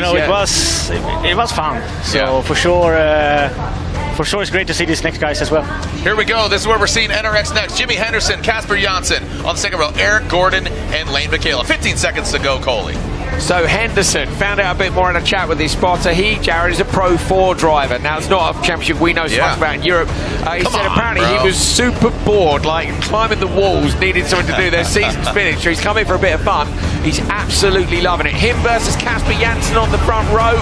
Lane Michaela in behind, so away from the line, bit of wheel spin. Henderson's got a good start. He's alongside, but slots in behind Janssen immediately. Sensible decision. Michaela goes third. Eric Gordon drops down into 4th place. They're going to come up on those first couple of jumps. And of course, Jared, if he's done Pro 4, the jumps are absolutely simple for him. Oh, this is easy. I mean, this is a cakewalk for Pro 4. I mean, the Pro 4 trucks are very capable. They've raced here. They've raced in Phoenix. So, they're very... Oh, look at that, Casper Janssen. Henderson nearly got alongside him, didn't he, on the exit? He's looking so comfortable in this car. Kevin, they're quite specific things to drive for a guy that's come from Pro 4. Look at him now attacking again, trying to find the inside line with Janssen on the exit. To me, he's gone on top of one of these little machines really quickly. Yeah, for sure. It looks really good. Since I raced myself, I haven't been able to watch so much. I know Casper has been struggling a little bit, and then you start to think too much. But actually, Henderson looks really good to me, and also Michaela is going well with him. Lane Michaela going to try and follow on. He got a P3 yesterday, Jared. We spoke to him on the first day. Lane said he needed to chill out. All right, so taking a look at Casper Janssen and Henderson getting into it. Lane Michaela, he might just be kicking back and eating popcorn because he's watching those guys fight it out. But Casper Janssen, as you said, Kevin, I don't know what's not clicking for Janssen, who was so dominant here last year. Henderson's going to go Joker. I knew he would. He had to, didn't he? Yeah, for sure. He looked faster. That's why we have the Joker to be able to get some clean air, do one good lap, and hope that you're in front when the other guy takes it. I'm interested in what Jared asked as well about Janssen. Like, it's just last year he thrashed everyone. This year it's just, well, not the whole year, but this weekend particularly. I mean, it's not easy because last year no one really knew who it was. This year he has all the pressure. He was a champion. It is tricky. I've been in the same situation. Your brain is your biggest competitor, not the guys that you race against. Well, I always say it's a game of inches, not inches of wall or anything like the inches in between your ears. That's where it's at. Or what's a unit of measure in Sweden? What's centimeters? Centimeters. Sorry, it's a game of centimeters. There we go. Love it. I went more Riku Taco there. I went more Finnish. I apologize. No matter what, I always finish. That's my Riku Taco. It actually looked like Casper this lap put in a good lap, so I think he will be clear actually. He's gone Joker, so Casper Janssen's gone in the Joker lap now. Henderson is out on the standard lap. Watch for the merge here. Janssen going to come up alongside Henderson. How far back is he? He's in front. Really, must have done an absolutely banging lap to get there. Yeah, that was really well done there, but I'm really impressed with Henderson. I'd like to see Henderson with more seat time, commit to a whole season. Maybe we'll see him in Phoenix. I was going to say, Jared, you have a weekend like this on your debut and you just say, I could probably splurge a few more dollars, you know? Maybe there's a bit more budget we can squeeze out. I reckon he'll be back. Casper Janssen at pace here with a 52.9, 54 on his first lap. In the final lap here, Casper Janssen looks like the checkered flag is out, and here we go. Looks like Misha Dory out there waving the checkered flag up there in the crow's nest. Congratulations, Casper Janssen. And again, on the debut, Henderson, Vakela third, and Gordon in that back 40 motorsport bringing up the rear. Casper Janssen back to form. Yeah, so there we go. There's That's brilliant. Misha double duty. She's the tattooer over there in the Dreyer Reinbold RX Cartel. You got that's Kira Block there. That's Ken's other daughter. Total family affair out here. I mean, you and your brother, your dad. You know, Ken's got all of his kids, his wife. See Bucky Lassick. He's brought his daughter Paris Lassick out here. They're building Subarus, having some fun. So just total family affair. I got my son out here. Coley's got nobody out here. I'm joking. Yeah, sure, you're right. You're right. Casper Janssen, Jimmy Henderson, Lane Vakela, Eric Gordon. That's how they finish up. This is our O'Reilly Auto Parts LCQ. All of the racers, including George McGinnis, are in the final. But who's going to get the victory? Again, George McGinnis up top yesterday. Can he do it again? The doubleheader weekend for NRX Next, as well as Side by Side. Don't go anywhere because we saw the LCQ. Guess what? Next stop will be the finals for all of the racing here this weekend at Glen Helen. We take a look as Casper Janssen. He was out front from the beginning and he finished all the way through. Again, being challenged by the newcomer of Henderson, but does not come out on top. But again, this is all about grid positioning and where they are on that start grid. Coley? I've just, yeah, we've got a bit of an update for Conor Martel. They're struggling to, apparently he's broken a gearbox and they're going to struggle to get it fixed in time. So they'll see what they can do, and he may try and start with only two-wheel drive, which will be interesting in an FC1X, and we'll just have to see what he can do. But, you know, that's the way it goes sometimes. If that's the case for Martel, then, you know, that team, remember, they're already trying to fix Pastrana's car as well. Jared, it might just be that all the resources are on Travis's car and they don't have enough time to get Conor's fixed. So, yeah, we'll see. All right, so the checkered flag waves there for Casper Janssen, who's back on pace. And again, Kevin Erickson joining us up here. I think we're going to bid you adieu now. So thank you so much. Thank you, guys. Good luck to you. We'll see you in the final. See him out on track. But another driver who everybody, the target's on his back. He's doing it for the yard. He's doing it for Uncle Sal. He's doing it for Jamaica. Let's go inside the team with Fraz, Fraser McConnell.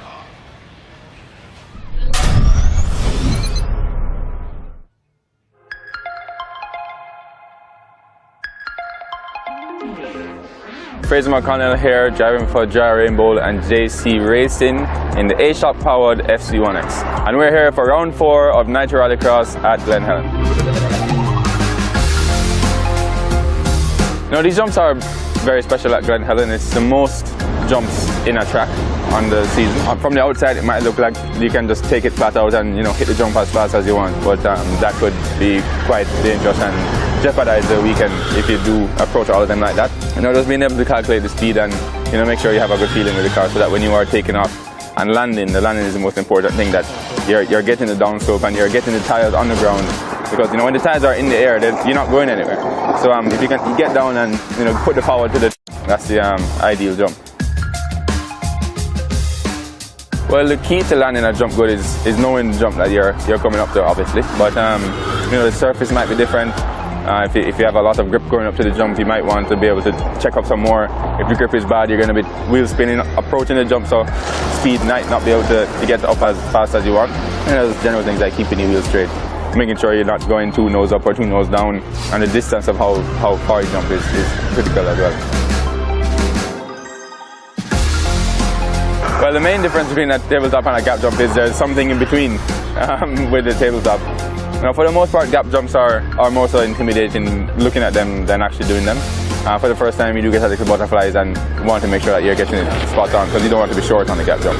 But tabletop is just as, you know, technical in the sense that if you land short here, you hit the top and then you bounce off, and then you're losing a lot of time. The night jumps are special. I don't think you get to do these kind of jumps in any other series or championship. So, you know, we are really lucky to be under the Nitro flag. I'm certainly flying it very high, along with my A-Shock, taking advantage of the opportunity, making sure we're putting it to good use.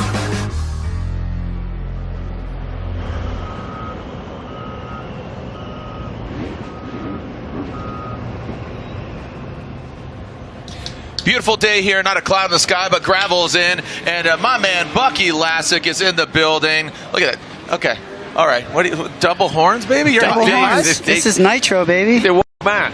He's a wild man. Yeah. He's here. His daughter's here. Paris Lassick, she's over there. She's filming. She's doing double duty. I saw the Lean Customs pin. That was the Brat. Somebody's like, oh, that's Bucky. I said, no, that's not Bucky's car. That's Paris's car. That's Paris's car. Yeah, that's Paris's way. She'd put in the work. You've raced Rallycross. We saw you in Subarus. You work with Subaru, Black Rifle, all these things. You're a busy man. You're making a lot of content. What do you make of the electric, the FC1X? I gotta tell you, I've done my research. You're a hater. I've watched. No, I wouldn't say hater. I mean, You're skeptical. There's nothing like the sound of a Rallycross car. We're not going to replace that, and that's not what we're here for. But with that being said, I was like, okay, well, how heavy are they? Yeah, they're pretty heavy. So I was like, okay, well, they seem like they're going to be kind of sluggish.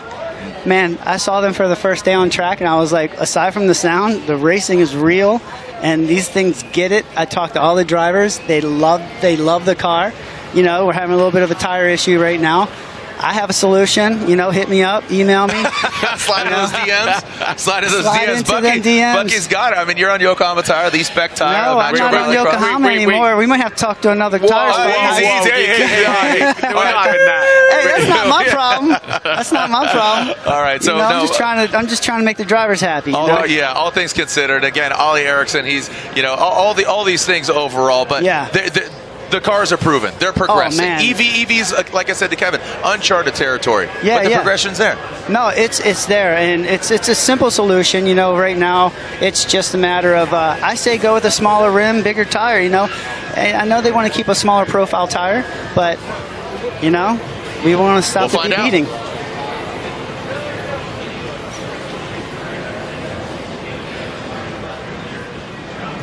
We are blasting out here on 2 wheels, 4 wheels. The Gel Blasters in the background. My man DC, Jimmy, Lorette, they're talking to the live people here in the building. And we're talking to the one, the only, again, shredding the urethane, shredding the tires, Mr. Bucky Lassick, his daughter Paris here in the building. We're talking about Rallycross, the progression. What do you got cooking, man? Again, your YouTube's blowing up. You're still skating bowls. You're shredding ramps. Yeah, you're a busy man lately. Yeah, I should be skating combi right now, actually. Oh, really? Should be in Australia? No, not Australia. Up at the block in Long Beach. What are you doing here?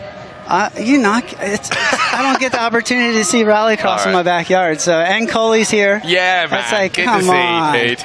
So I see. I mean, you live like 5 minutes from here. Yeah, but you never come see me, so whatever. I'm the one holding the fresh fish. You got to come see me. I know. He also, I don't think he's driven the bucket, has he? If I remember correctly. No, I'm not driven. You know what? It's fine. I don't fit in these cars, bro. Like, I was supposed to be the host of Top Gear. I think they passed me because I can't fit in those cars. I'm a big. This dude calls me Shrek. Like, I don't. He's got Shrek head. I got a huge head. Look I got a massive head. Look at his head compared to my head. Yeah, but you're like Beetlejuice. It is Halloween. You're like the shrunken head of Beetlejuice. So let's just be honest. All right. We're having a lot of fun up here, but my man Street Bike Tommy's having a lot more fun down on the ground. All right. Let's throw it down to Street Bike Tommy. You want to do this, Beetlejuice? Go ahead. Tommy. Oh, what's up, guys? I'm just down here at Gel Blaster getting some target practice in. Me and Griffin, we're shooting some targets. He's doing pretty good, but Griffin, the one thing is like, these targets don't shoot back. No, sir, we need some competition. Yeah, I feel like this isn't that much fun. I feel like these are, they are what they are because you can shoot your friends, right? Let's go find some people. Dude, let's go get some people in the face. Look at this, look at this. Oh, no way. Let's go. It's on. Game on. Oh, my God. That's it.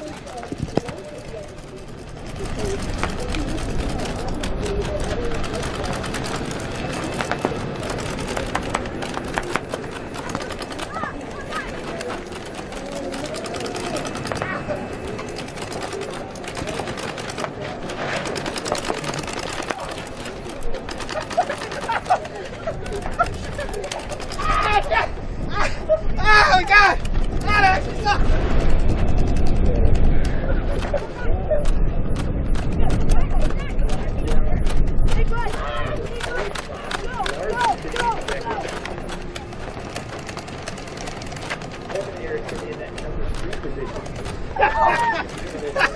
Oh my God!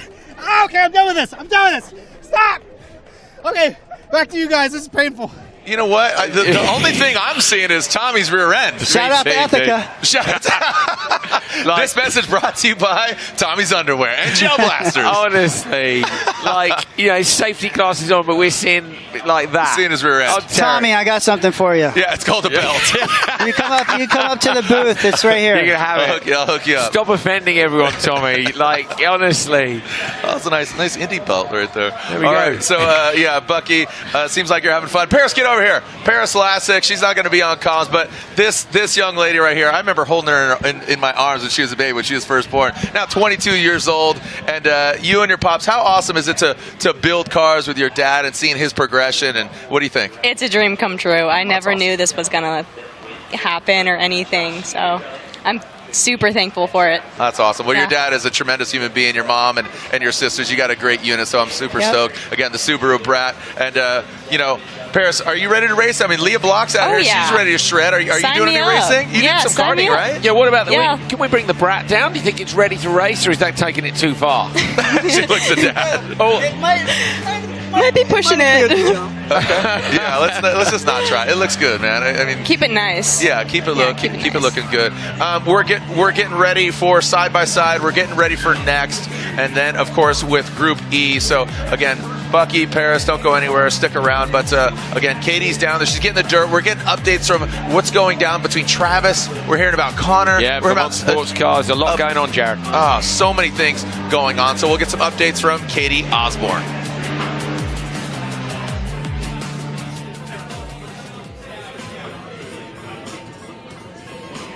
And Andreas Backrud here. It's like a party in your guys' paddock pit area. We are the RX Cartel. We are here to have fun and, you know, show our friends and partners that, you know, motorsport is an open paddock. You guys can come in, touch our cars. Not touch our cars. Have fun, hang out, meet the drivers, the crew. Yeah.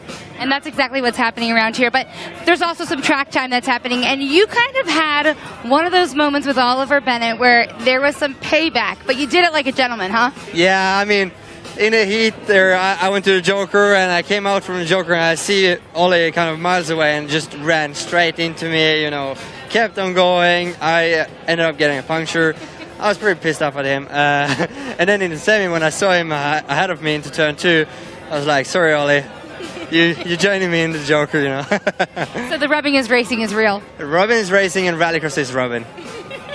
And also fair. Yeah, I think it was a good move. But I kind of forced him to go to the Joker. I'm not sure if that was his initial plan, but yeah. But right now, it's all up for grabs in the LCQ for the guys. For the championship, Travis is in there. He's told us America is my playground. All of a sudden, he's all the way to the back. So, Travis, I understand that you're a bit stressed now and a bit nervous. You have the pressure. Good luck. Speaking of Travis, quickly, he was saying that actually qualifying 4th was the second best place to be on this track. Do you agree? Hell no. Oh, sorry the language. I'm from Norway. So there is a little strategy. Yeah, I mean, if you have a very good launch, I guess you can get like the number 3 to rotate you into turn 1. Let's see. That's it. Well, that's the words for Andreas Backrud is different. Travis Estrada might think differently, but we'll see here in just a bit. So we're hearing from Vermont Sports Car that Pastrana's car might not be ready. They're still working on it, and Pastrana might not make it. So if he doesn't make it to the LCQ, I'm not quite sure whether or not he'll be allowed to start the final. But either way, it's going to put him towards the back if he's allowed. But they're going to need to try to get him to the line, obviously. Yeah. And now there's someone who's, you know, Misha's a busy gal. Just chilling. Yeah, Jared, you've had a couple of tattoos from Misha. Yeah, what's that? Did you get one from this trip? Yeah, well, not this trip. Yet. But I'm going to get one after when the trophies are given out. You ready? You ready to go get something? I mean, Let's I got go. plenty of room. Yeah, you got plenty of Jared's room. filling up, man. I got a lot of square footage. Again, big head, big body. You know what I mean? when you going for the face? No, definitely not. Definitely not. We got a little sparrow going here. Yeah, I got the Swedish chef tattoo in Sweden. Yeah, and I got The YOLO penny and the with penny three L's. With you only live, laugh, love once. That's my YOLO tattoo. And then I got the penny black, which is the first ever stamp in UK.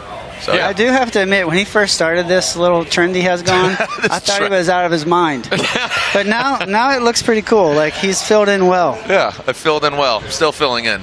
We had some good tacos here. So, all right, so again, we got the LCQ. Who's going to show up? Connor Martell? Are we going to see Travis? Who's going to show up? We know that Robin Larson Fraser McConnell, they're on that front row. Those guys are definitely a force to be reckoned with.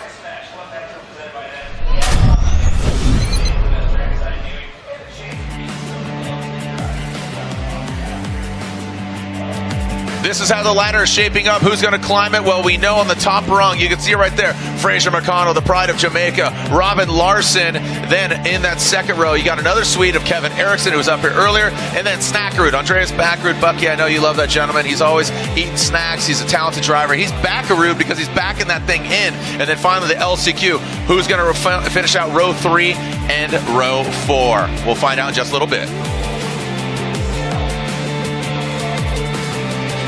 That A-Shock Energy, big gap jump there. This thing is big. We're looking forward to Phoenix, but right now it's all about Glenn Helen. Who's going to get the championship? There is a lot of racing throughout this 22 into 23 season because we're going up to Canada. What else you got, Cole? Yeah, Martel's there. I'm looking to see if Pastrana's on the back row or not. We need to see that. But yeah, he is. There he is. Yes. I think he might be at the back of the grid. Oh, no, he's still in his tent, Jared. Pastrana's still in the tent. He's in the car. If he doesn't present in time, he might not be allowed to take the start. So Pastrana needs to haul it through the paddock. Oh, it's still up on stands. So. Oh, dude, bro.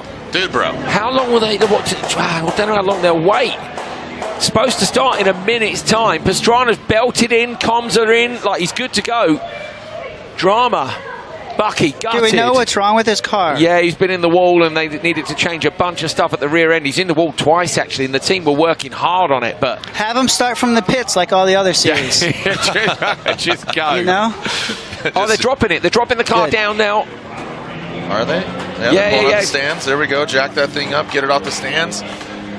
The Power Plus vehicle, he picked up that sponsorship there, the Vermont Sports Car vehicle. Lance is in the building. The Group E, they are on that start line 30 seconds to go. No way. I think they're going to start without him.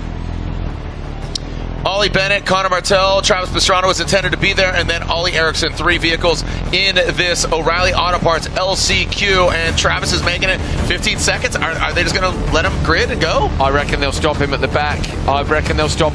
So Pastrana going around now, waiting to be told his fate. You need to watch for the marshals. The 10-second board is up. Pastrana with the rolling start. The Le Mans start. Travis jumps in. Rolling start. Watch this from the back. Here comes Travis, the Power Plus vehicle.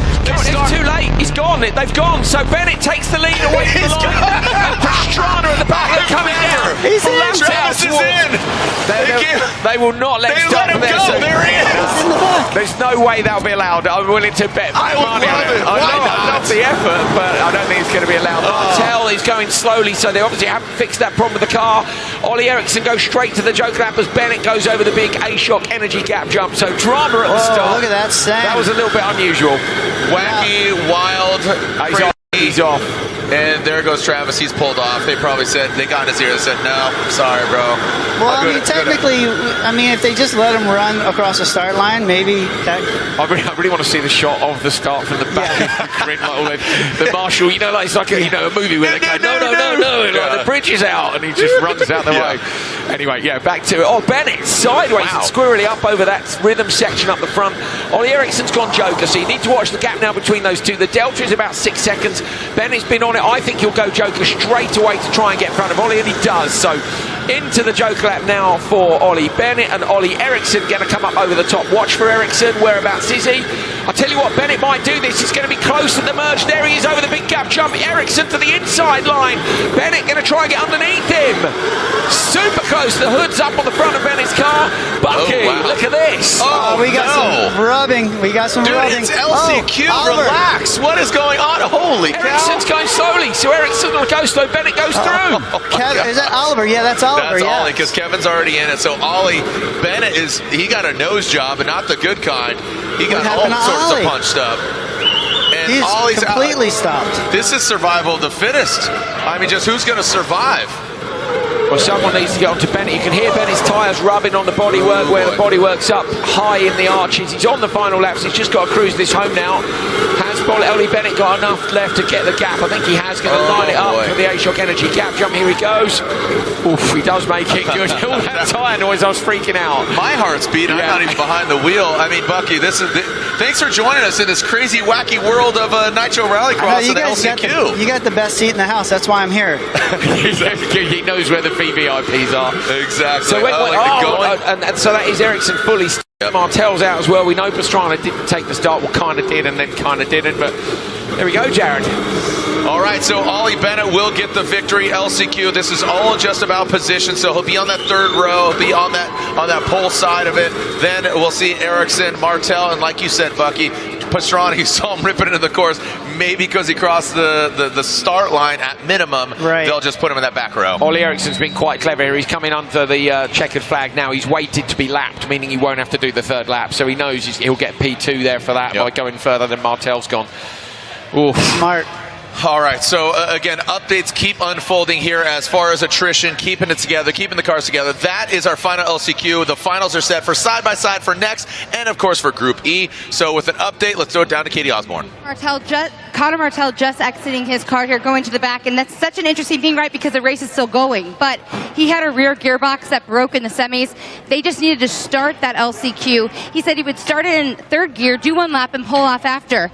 Another interesting development is that Travis Pastrana, who came and pulled his car in, over here, Jen, pulled his car in, said, good job, boys. They're going to continue to work on the rear that they had obviously had tons of damage to earlier today. He just actually came back in, took his helmet off, quickly put his helmet back on, and then went out for the side-by-side. So a whole lot of drama, a whole lot of thrashing and dashing here in the Vermont Sports Car Group.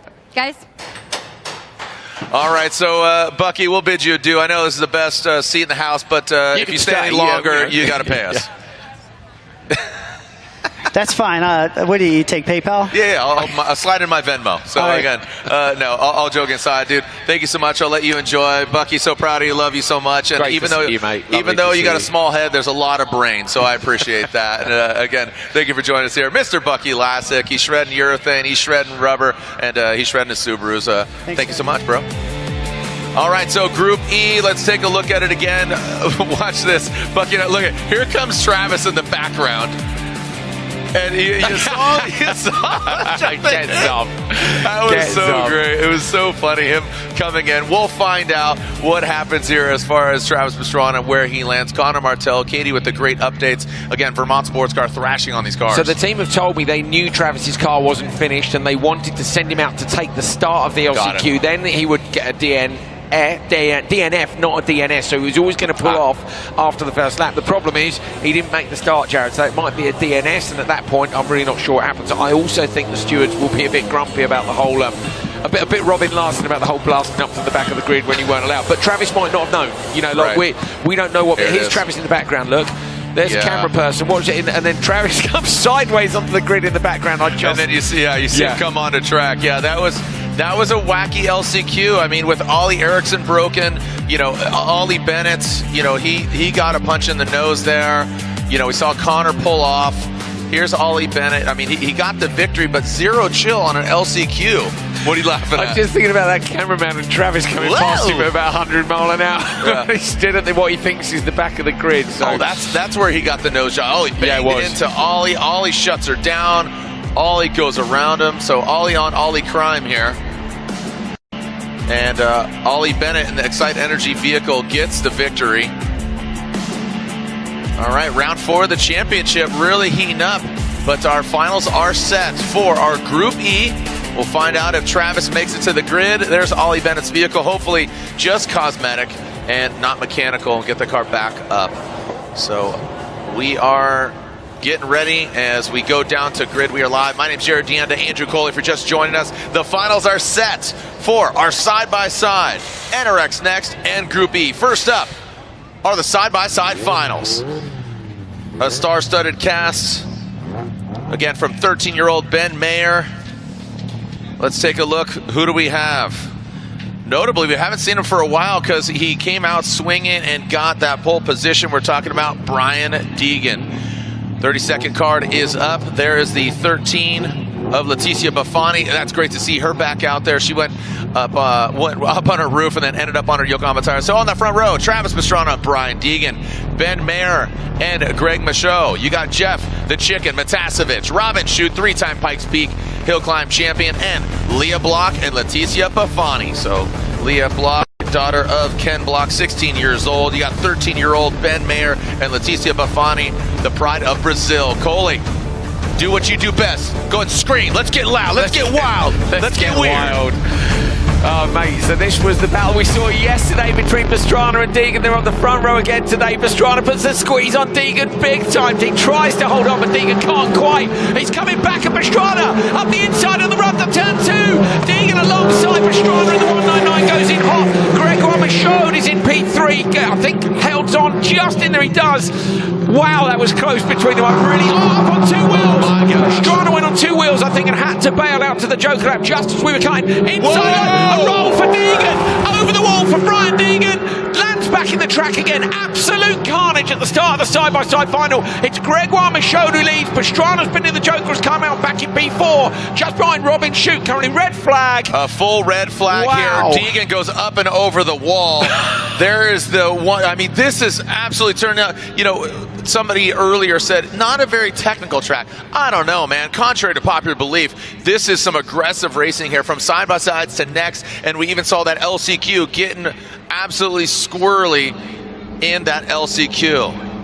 Just so you guys are all aware, the camera that Deegan crashed at is not a manned camera, so there's nobody down there. We're cool, you know. Obviously, we need to check Brian's okay. He's gone up over the K round and back down again, but that camera is a robo cam, as we call it. So there's you don't have to worry about taking it out, and he very nearly did take it out. Wow, Jared. Yeah, unbelievable here. Another red flag. I mean, we saw one earlier with Leah Block going up. Yeah. But we are seeing... I'm glad they let Leah take the start. They're sending the cars back now to regrid them. I'm pretty sure, it was hard to see, but I think Pastrana was on 2 wheels down in what is turn 3 off the start, turn 2 of the normal lap, and had to go to the Joker lap. Then you saw Deegan do exactly the same thing as he came into turn 4, the long right-hander that goes around the outside of the Joker. Well, who's that flipped underneath the A-Shock Energy? That's not Brian. There's another racer underneath the A-Shock Energy I didn't even see that. Yeah, you're right. So that's Leticia, I believe.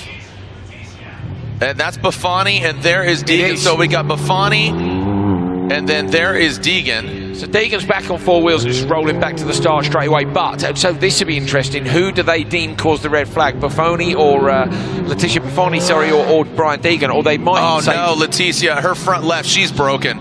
That's not going to be able to be fixed. So unfortunately, Leticia Buffoni, the Brazilian skateboarder and American, you know, she claims. And so unfortunately, Buffoni... not going to make it. Not going to make it, that front left. And she looks like Bambi on ice out there, those kind of spread. Deegan's out on the far side of the track, Jared, and he's flicking the car left and right. So Deegan is trying to feel whether or not the car is in one piece. Now, that doesn't mean they'll let him start, but he wants to just double check that everything's gold before he gets going. So if you're wondering why he's flicking the car about, that's him just checking brake lines are all good. Suspension's roughly where he thinks it'll be. There probably will be a few bent bits on that. What a shame for Leticia. Especially after she showed such great pace earlier on. She was getting pace. Again, having some words with her before the LCQ. Let's take a look at it again. Where it went south, where the rubber did not meet the gravel. We see getting into it, getting sideways, getting squirrely. Look at, and there goes Deegan up, over, rotates, spins.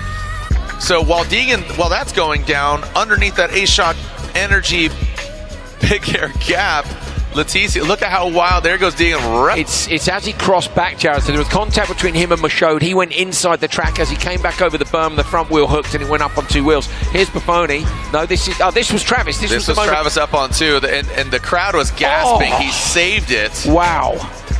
Save of the day, that is, from Travis, but he didn't want to go Joker. He wanted to go standard lap. You wouldn't Joker from the lead, not from the whole shot. You go standard lap. So saving it cost him, and he went into the Joker, but behind him, worst was for Buffoni. Which is crazy for Buffoni. Leticia. That's 3 rolls in one weekend. No rolls at all. And she's had 3 in one weekend. Fair play. There must be a trophy for that, surely. Yeah, right. and the triple one there, the chicken Jeff Matasevich. But man. Yeah. Wow. That machine has taken quite a licking, and like you said, kind of insult to injury here with her pace just getting faster and faster. See us, one of the Imputias who's given her some insight kind of in her head, giving her some advice, and she got faster and faster. We're going to see her again though, aren't we? I think she's doing the whole series, so I like to see that progression. They say go hard or go home. She's done both. So gone super hard, 3 rolls, and now unfortunately it's go home. Yeah, and you know what? Sometimes you learn that, and ideally she gets some track time in between here and Phoenix. From what I understand, we'll see her in Phoenix, which is the next round in just a few weeks. All right, we'll get Leticia Buffoni off the track, and we'll continue here with our Nitro Rallycross side-by-side action.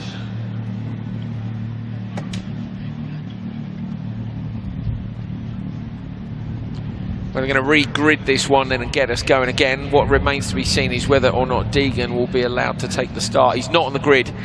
So Deegan is not on the grid. He should be on the pole. On the right-hand side of your pictures there, you can see Travis Pastrana at the front. And Brian Deegan isn't there, so I'm assuming that either the stewards have said that he's caused the red and therefore can't retake the start, or potentially that the car is too badly damaged to continue. I'm guessing most likely the first one. So that's a bit of a bye for Travis. They were 1-1, weren't they, at ERX? And yesterday Deegan took it with that incredible move on the finish straight. If you haven't seen that, you need to go and look it up, because he's so far back coming onto the straight, and then he absolutely flew. Look at this. Deegan, broken roll cage, no restart. Obviously Leticia Buffoni. So we started with 8, we're down to 6. Deegan, who got the victory, you know, we saw it was Deegan and Pastrana who got the win side by side, and in Minnesota, excuse me, at ERX, and now he's a scratch. So side-by-sides, yesterday we saw Deegan get the victory, just narrowing out Travis Pastrana. Travis got the win. Are we going to duplicate what we saw in Minnesota? We saw Deegan get the victory on Saturday. Travis got it on Sunday. Leah Block bringing up the rear. She's flying the Motegi Hoonigan. Again, the 57, she's bringing up the rear. Leticia Buffoni not joining her by her side. So she's the lone female here amongst the boys, as we're talking about Travis Pastrana, Ben Mayer, 13 years old, Greg Michaud, the Chicken Jeff Matasevich, and finally, and also on that third row is Robin Shute. We're getting Leticia off, so obviously got to clear her off the course, and we'll continue with the side-by-side action. All right, so unfortunately, Leticia, let's see what we got here for the 6 side-by-side action. And again, NRX next after that. And we got finally the Group E. For more updates on what's going down, Katie Osborne was with our winner yesterday. Yeah, the winner yesterday, unfortunately, Brian Deegan is not going to be the winner today. What have you been told about the roll cage? Probably the winner of the best crash. So, yeah, I went off the start. Travis, we were battling there, and then the dude behind me just hit me. That was fine. I was like, all right. So I went back and we hit again, and it caught perfect, and it just sent me for a big roll. And it was, I didn't know that big a deal. I did a few rolls, and they put me back on my wheels, and I went back to the starting line. I'm like, let's go, dude. And the dude at the starting line's like, nope, you can't race. I'm like, the car is fine. But he said the roll cage was broke, so I'm like, dude, this is minor. Like, they crash I got this all the time. This is nothing. And he wouldn't let me race, so that's it. Kind of a bummer.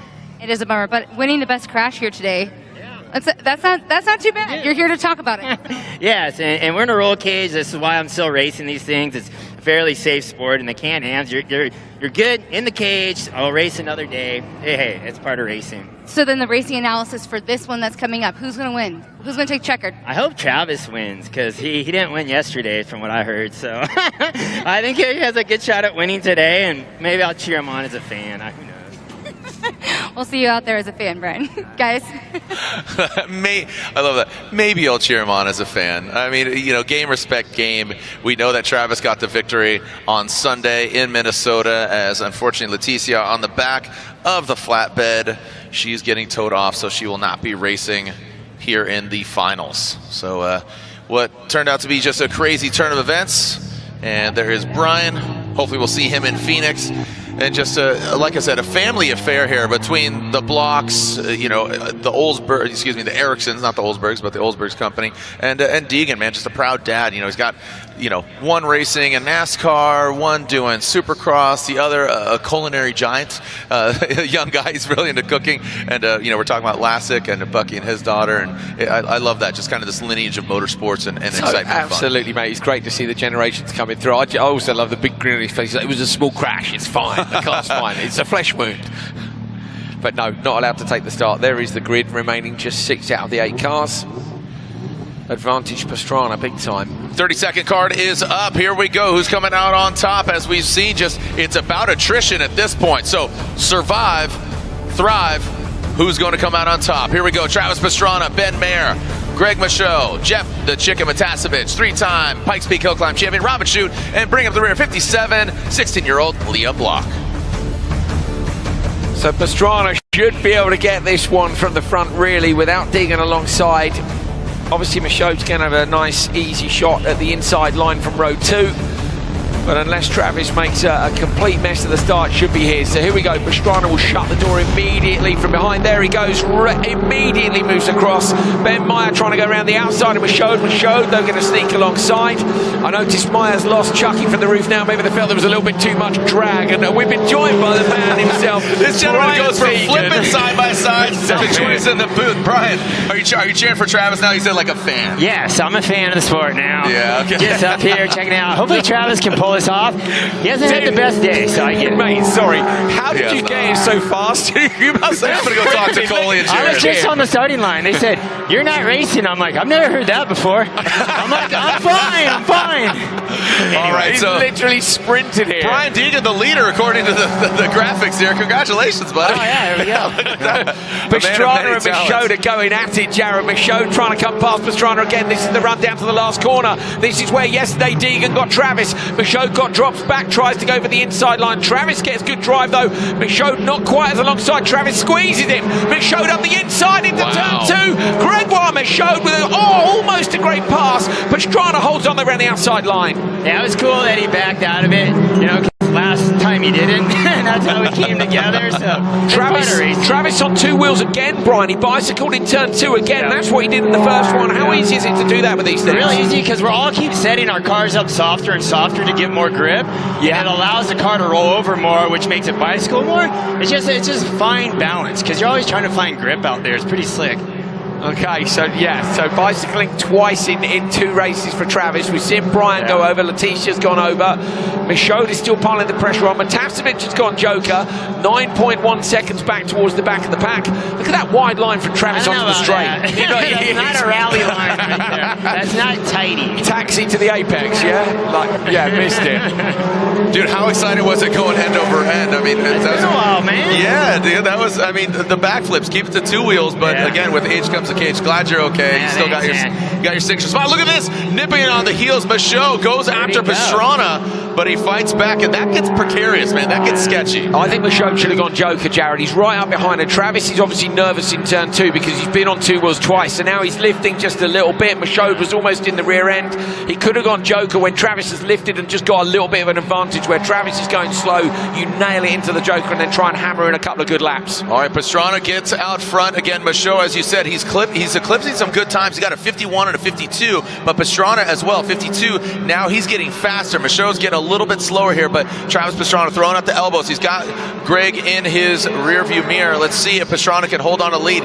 Like you said, he hasn't had the best weekend. He's in the back of the pack. Is he going to get his car together? It's a pretty wild entry there in Group E, right? Oh, Michaud up the inside. Tries it on Pastrana. Pastrana lifts again, but there's not quite enough space. That's good that he backed out of it, because at the end of the day, it's not good to be running each other over. But if Travis in the talk in the pits, he was a little nervous about going on 2 wheels, because last year I guess he had a bad one with that. But you can see he's building the confidence, and I had seen his eye, like he wanted to win on the starting line. I'm like, he's mad right now, and that's the hardest person to beat is when they're mad. Yeah, and you can see it in his driving. He's getting really defensive. Yeah. He needs this, and this is good momentum for him to get familiar with the track going in, because in between this we have next and then going into Group E. So look at Michaud.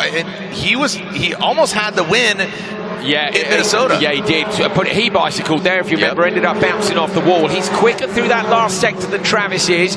Travis, this is the bit where Travis lifts. So he's coming up high, look. Michaud is surely going to go. Yes, great decision. He commits to it early. That's going to save him a bit of time. Now he's got to nail a really mint lap. I think he should have gone earlier, but he might have been looking at the traffic behind him and thought that it wasn't right. What's you thinking, Brian? Yeah, I think he messed up a little bit on exiting that Joker right there. It might affect him. If Travis can lay down a few more perfect laps, he should be okay. Michaud's going to have to drop the hammer right now. That's what's going to happen. As the track gets drier, though, the trick with these is trying to back them in super early, but it's a balancing act, because you do not want to catch traction and get up on 2 wheels, and it's just part of the game. Yeah, I mean, you could see just the way you and Travis both just commit to that flick. There's the Yokohama Tire Joker predictor. They're saying that Travis will maintain and hold on to that first position. He's early on the throttle. Jared coming onto the straight. Travis was on the throttle early and carried all the speed through. Huge jump from Michaud into turn 1, coming down now. 51. He had 51.0, almost into 50 seconds flat. Pastrana's in the Joker. Here he goes now. Watch for Michaud. Comes in super tight on the left and the right. You'll probably see Michaud just off to the left-hand side. Buddy. Michaud coming in hot behind him. Travis is there, but Michaud going to carry that extra speed. Can't find a way through. Half a lap to go. Here we go. Travis Pastrana runs it wide. You see that door cracking open? Greg says, hello, I'm here knocking on your door. Here we go. Travis Pastrana, is he going to hold on to it? It's Michaud. We got a couple more turns here. And Greg tries to catch on. Is he going to do a Deegan? Is Michaud? No, he doesn't. He should have gone out wide and tried to carry the speed on. He's lost the exit there, and this is going to go the way of Travis Pastrana. So Pastrana holds on. Checker flag for the 199. He takes a second win this season. And Greg Michaud in P2. Yeah, it's a good race. It was a good race, wasn't it? Every dog has his day, you know. What a jerk. Kick a man while he's down. Kick a man while he's up, man. Oh, look at that. So Brian Deegan up here talking. Every dog has his day. Well, it came down to, I mean, it was a great race yesterday. Yep. A good race again. These side-by-sides, obviously competitive. Travis, you know, a good racer. Yep. Obviously very talented. He put it together. Yep. So yeah, some awesome driving there.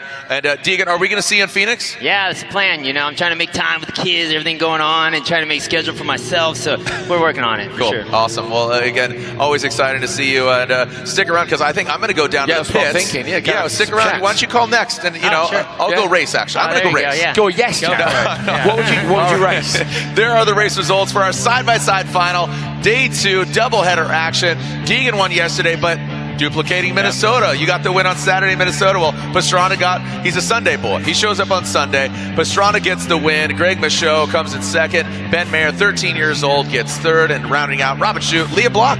She gets 5th, just in front of the chicken that is Matasevich. So congratulations there. I'm going to go over to the pits, get some news, see what's going on, man. There's a fervor down there. So Deegan, thank you so much. See you in Phoenix. I'm going to head down to the pits. You guys talk some action. Thanks, Jared. All right, enjoy. See you later. Right, Jared's off to find out what's going on down in the pits. Katie's down there as well. Me and Brian are in the house. There's Greg Michaud put on a fantastic show, chasing down Travis. Travis getting out of the car.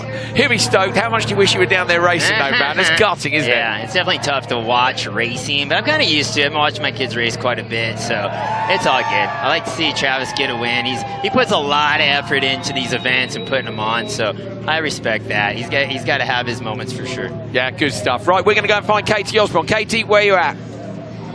Well, Brian Deegan's in the booth there, and he's thinking he respects your run. But more importantly, how much is that about of confidence after the little bit of a hectic day that you've had?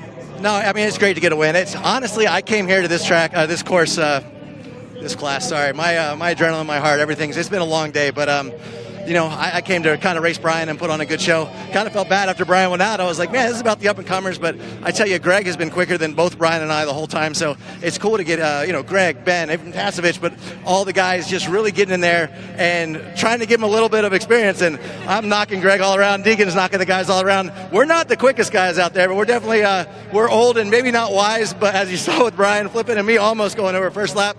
But that rivalry, it's all about you guys. We just want to put on a good show, and I just got to get my act together with those the Group E cars, and hopefully we'll be back for this final and put on a great show there too. Another great show is coming. Congratulations, Travis Pastrana, for that win here in side-by-sides. Crowd loving that, and rightly so, because it was an absolutely brilliant race. This was off the start. Travis shut the door, Brian, immediately across where your grid position was. We knew he'd do that, but Michaud tried so hard up to turn 2. Couldn't quite make it stick there. This was the exit from the Joker, I think. Earlier on in the race, Travis right the way out to the wall. Michaud's good, isn't he? Yeah, he definitely goes for it. So he definitely has intensity. Travis on the inside line. This was where I think he should have done a Deegan. He should have gone out wide and tried for the inside line on the exit. Storybook. Yeah, man. Travis moved over this time. He wasn't having it. He was like,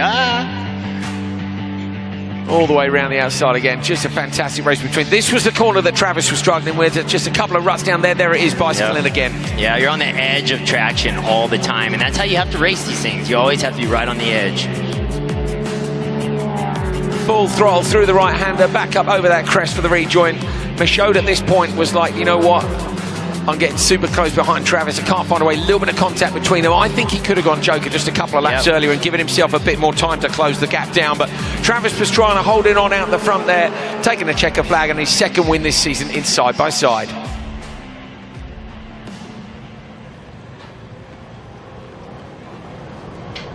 Awesome. So, what can we get you in next then? Side by side. I mean, I know you'd love a go in FC1, wouldn't you? Surely. Yeah, honestly, anything I can drive, I usually jump in it as long as I have that date open. So I always gotta, I always put the kids first in their, their careers. So for me, I enjoy getting into anything dirt. I seem to be able to jump in pretty quick and get used to it. So road, of course, for me was always the tougher one on pavement. You know, so rally when it's on dirt, no problem. I'd love to do it. Travis says the same. He doesn't like pavement either. Is that just a feel thing? Is that part of the transition from bikes, which are always on dirt, and coming across to cars? What's the score? I think our advantage is we can find grip. Like when we see the different colors of dirt, we know where to go to find the grip, how to slide with the grip. And then with the pavement or tarmac, it's just a different grip level. I didn't grow up learning the grip on tarmac, so I just don't know. And we overdrive. That's us. Yeah. We're way too hyped for pavement. It looks good though, doesn't it? Sideways. Everybody loves a bit of sideways action, but as you say, it's not the fastest way on tar now. It's kind of, the fastest way on pavement is kind of boring, isn't it? Yeah, smooth, perfect driving. Yeah. It's supposed to look easy, and that's just not our thing. Nothing's supposed to look easy that we do. No, we want it to look super sandy. We want it to look absolutely fantastic, like that last race did. That was side-by-side final. We've got coming up for you the NRX Next final, and then the Group E final as well. NRX Next, of course, the spec class, 2.4 litre sequential gearboxes, all-wheel drive. I think that'd be a bit of you, wouldn't it? Can we get you in NRX Next if we can't get you in an FC1? Honestly, like I said, I'm down to race about anything. I do like the Can-Ams because the way they jump, and there's a lot of suspension, and they're difficult because they always are on that edge. You're either sliding or you're grabbing grip in a small chassis, and for me, that kind of fits what I do. I think the rally car, if I was going to do it, I want to do the fastest rally car there is, which is the electric, so that would be it. We'll get him in an FC1 soon, I'm sure.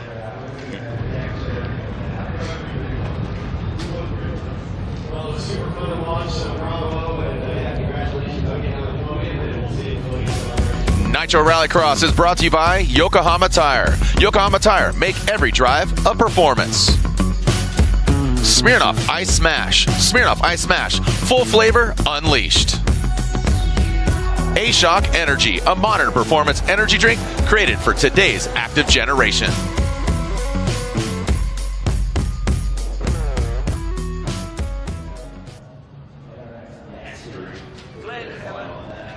There we go. You'll have to put the mic down if you want to hear me. Classic track here at Glen Helen. Did you do any MX stuff here or not?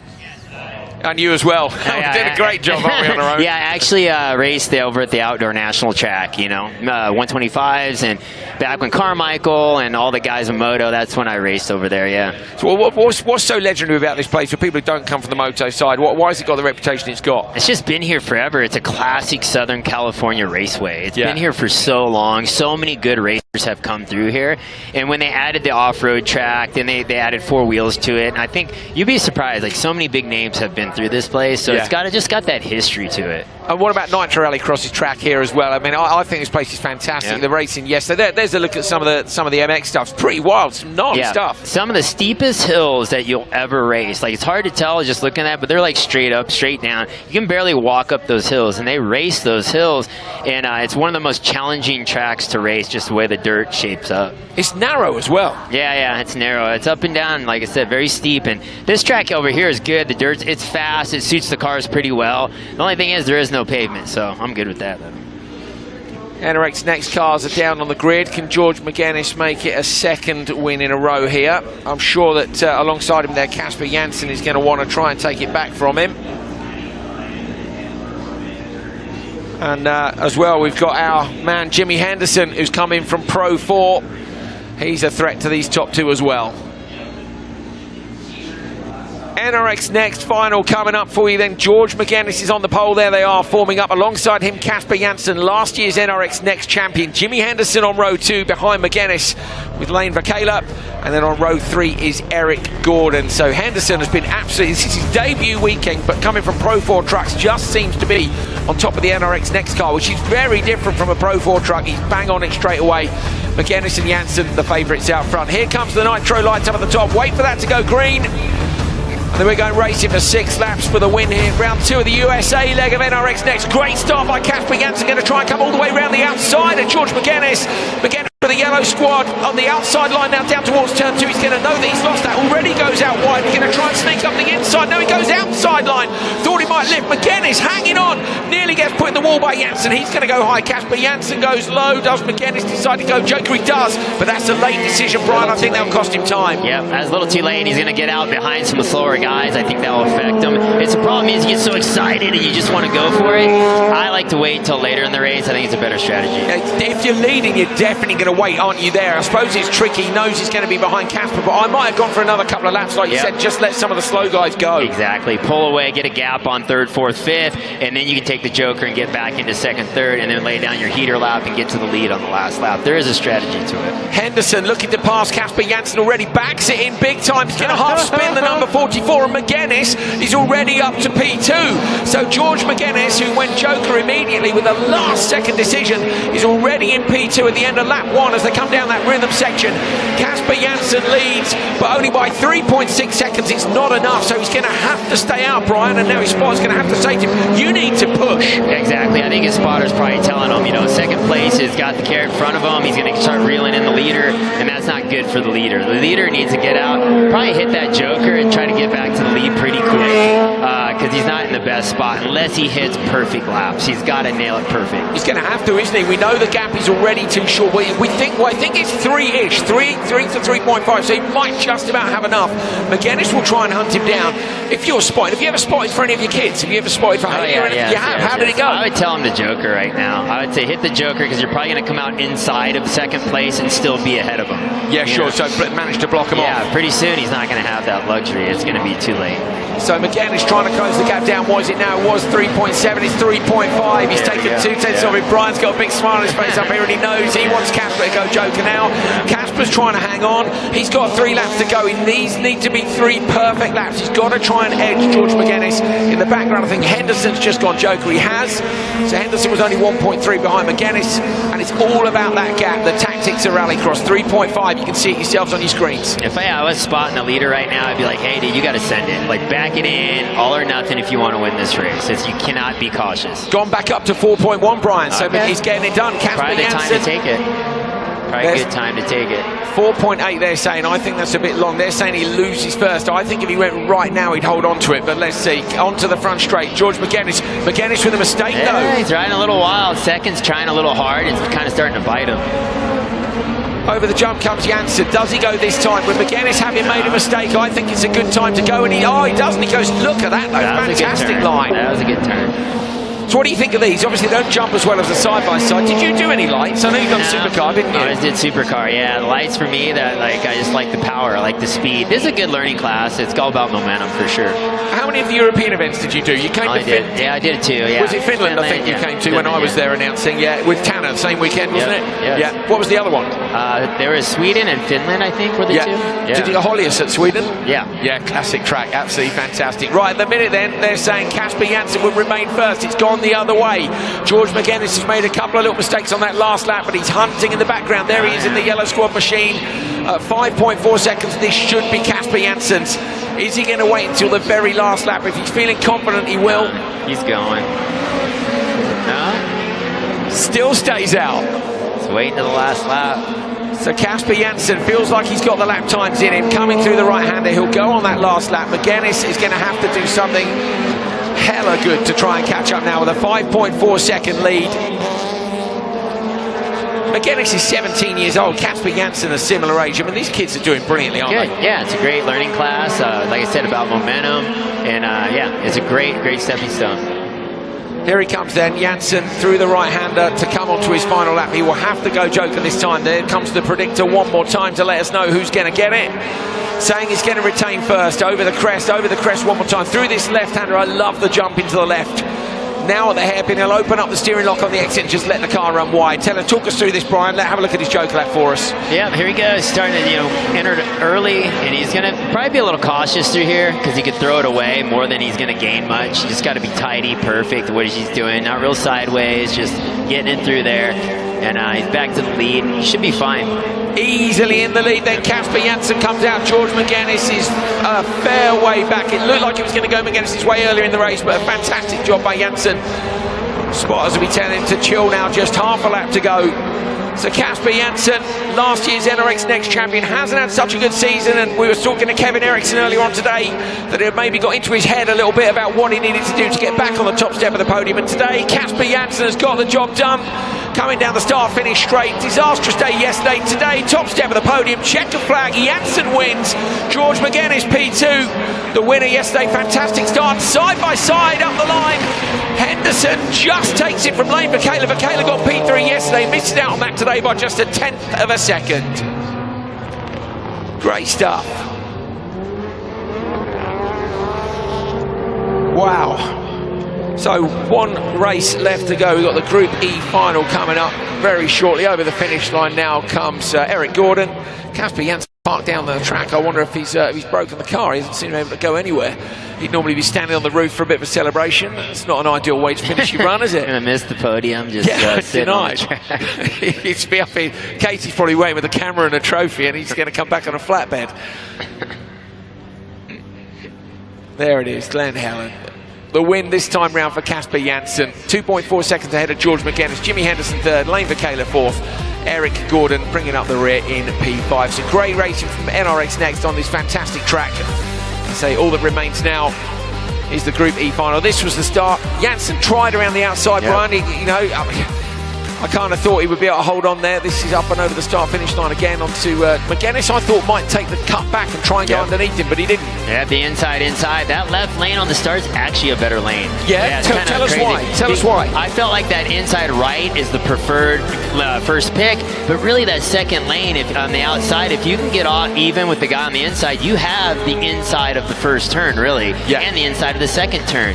So it started that the inside was a little better, but then the outside, I think people got more confident running it, and then the outside was better. If I could have picked, I would have picked that left side. as pole man, you'd have gone and want the outside. Went to the left.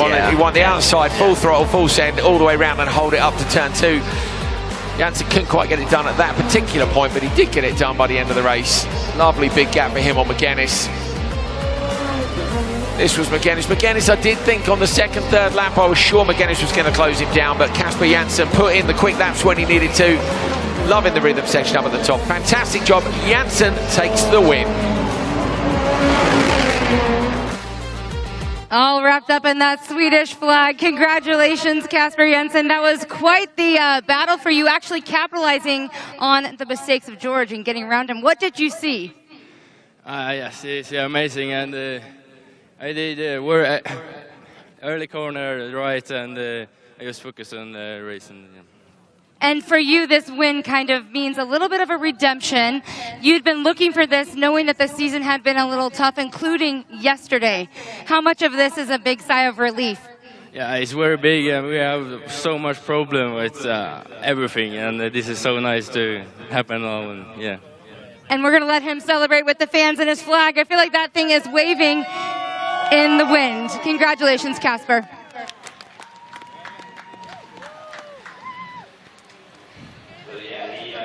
Now Jared is out and about, Katie's out and about as well. Of course, our fourth member of the team is Tommy, Street Bike Tommy Passamante, who I believe is somewhere doing Halloween things. Apparently it's his favourite day of the year, which sounds terrifying. So yeah, let's see where he is.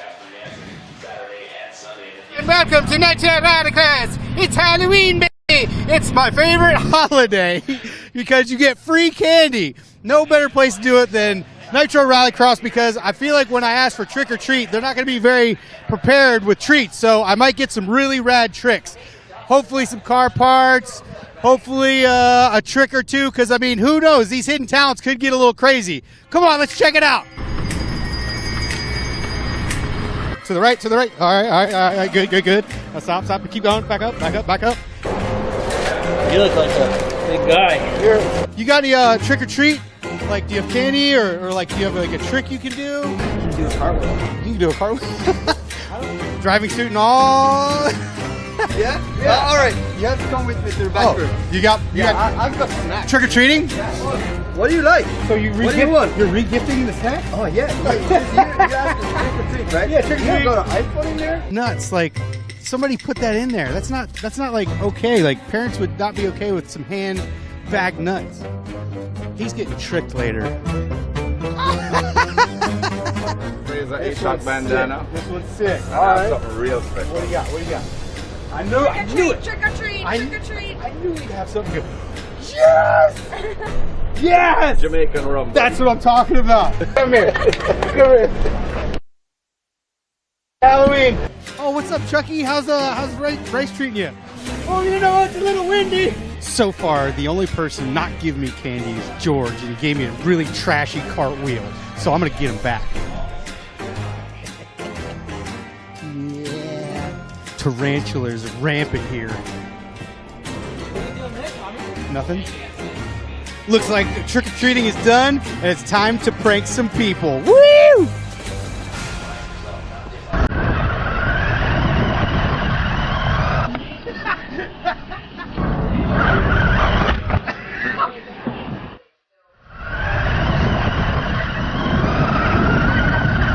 I feel like I can do better.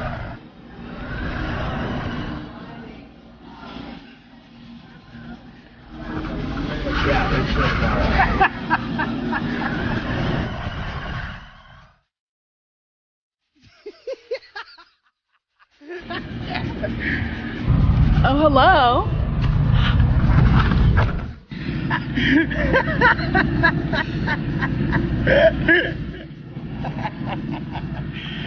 Nothing. No. I guess I need to abandon this because I guess it's only pretty much funny for me. I think I'm going to get in trouble if I keep this up.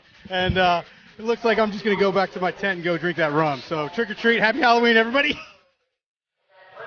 Well, okay, Travis, come in a bit closer, mate. You're welcome back to the announcing booth. The look on your face tells us all we need to know. We were questioning whether or not you're going to make the final. Tell us. So you have to be to pre-grid 5 minutes before the start. I came onto the grid right as it was going green, which I thought was perfect. We saw it. It was like days of thunder. There was the Vermont Sports Car and all the guys in the Power Plus car. They had it, I mean, completely taken apart. I put it in the wall. That's on me 100%. But they did everything they needed to get me back out there. If we would have actually known the regulations, we would have gone out with one tire, got to pre-grid 5 minutes early, and been back for that final. But unfortunately, there's been a lot of bent rules in Nitro Rally, and they finally said, you know what, if we're going to be a legit sport, we have to do it right. And props to that, but also I know it's not the day you wanted it. The day you could have done with the bent rule today, but they've said, you know what, we can't keep doing it. And you know, you're a big part of this series. I'm usually the one that's arguing for everyone else. But at the end of the day, you know, it's been disappointing. When Brian rolled, like, don't get me wrong, the other kids, Ben and Greg, are probably faster. You know, they hold their own. But the whole point of, you know, Brian and I coming out here is just for the dollar bets. Okay, so it's always a good grudge match for sure. Okay, so first of all, we're going to take a look back in a minute at you guys from yesterday. So that'll be a bit of fun at least. But Jared isn't here. He's down in the pits. Jared, where you at? What's going on?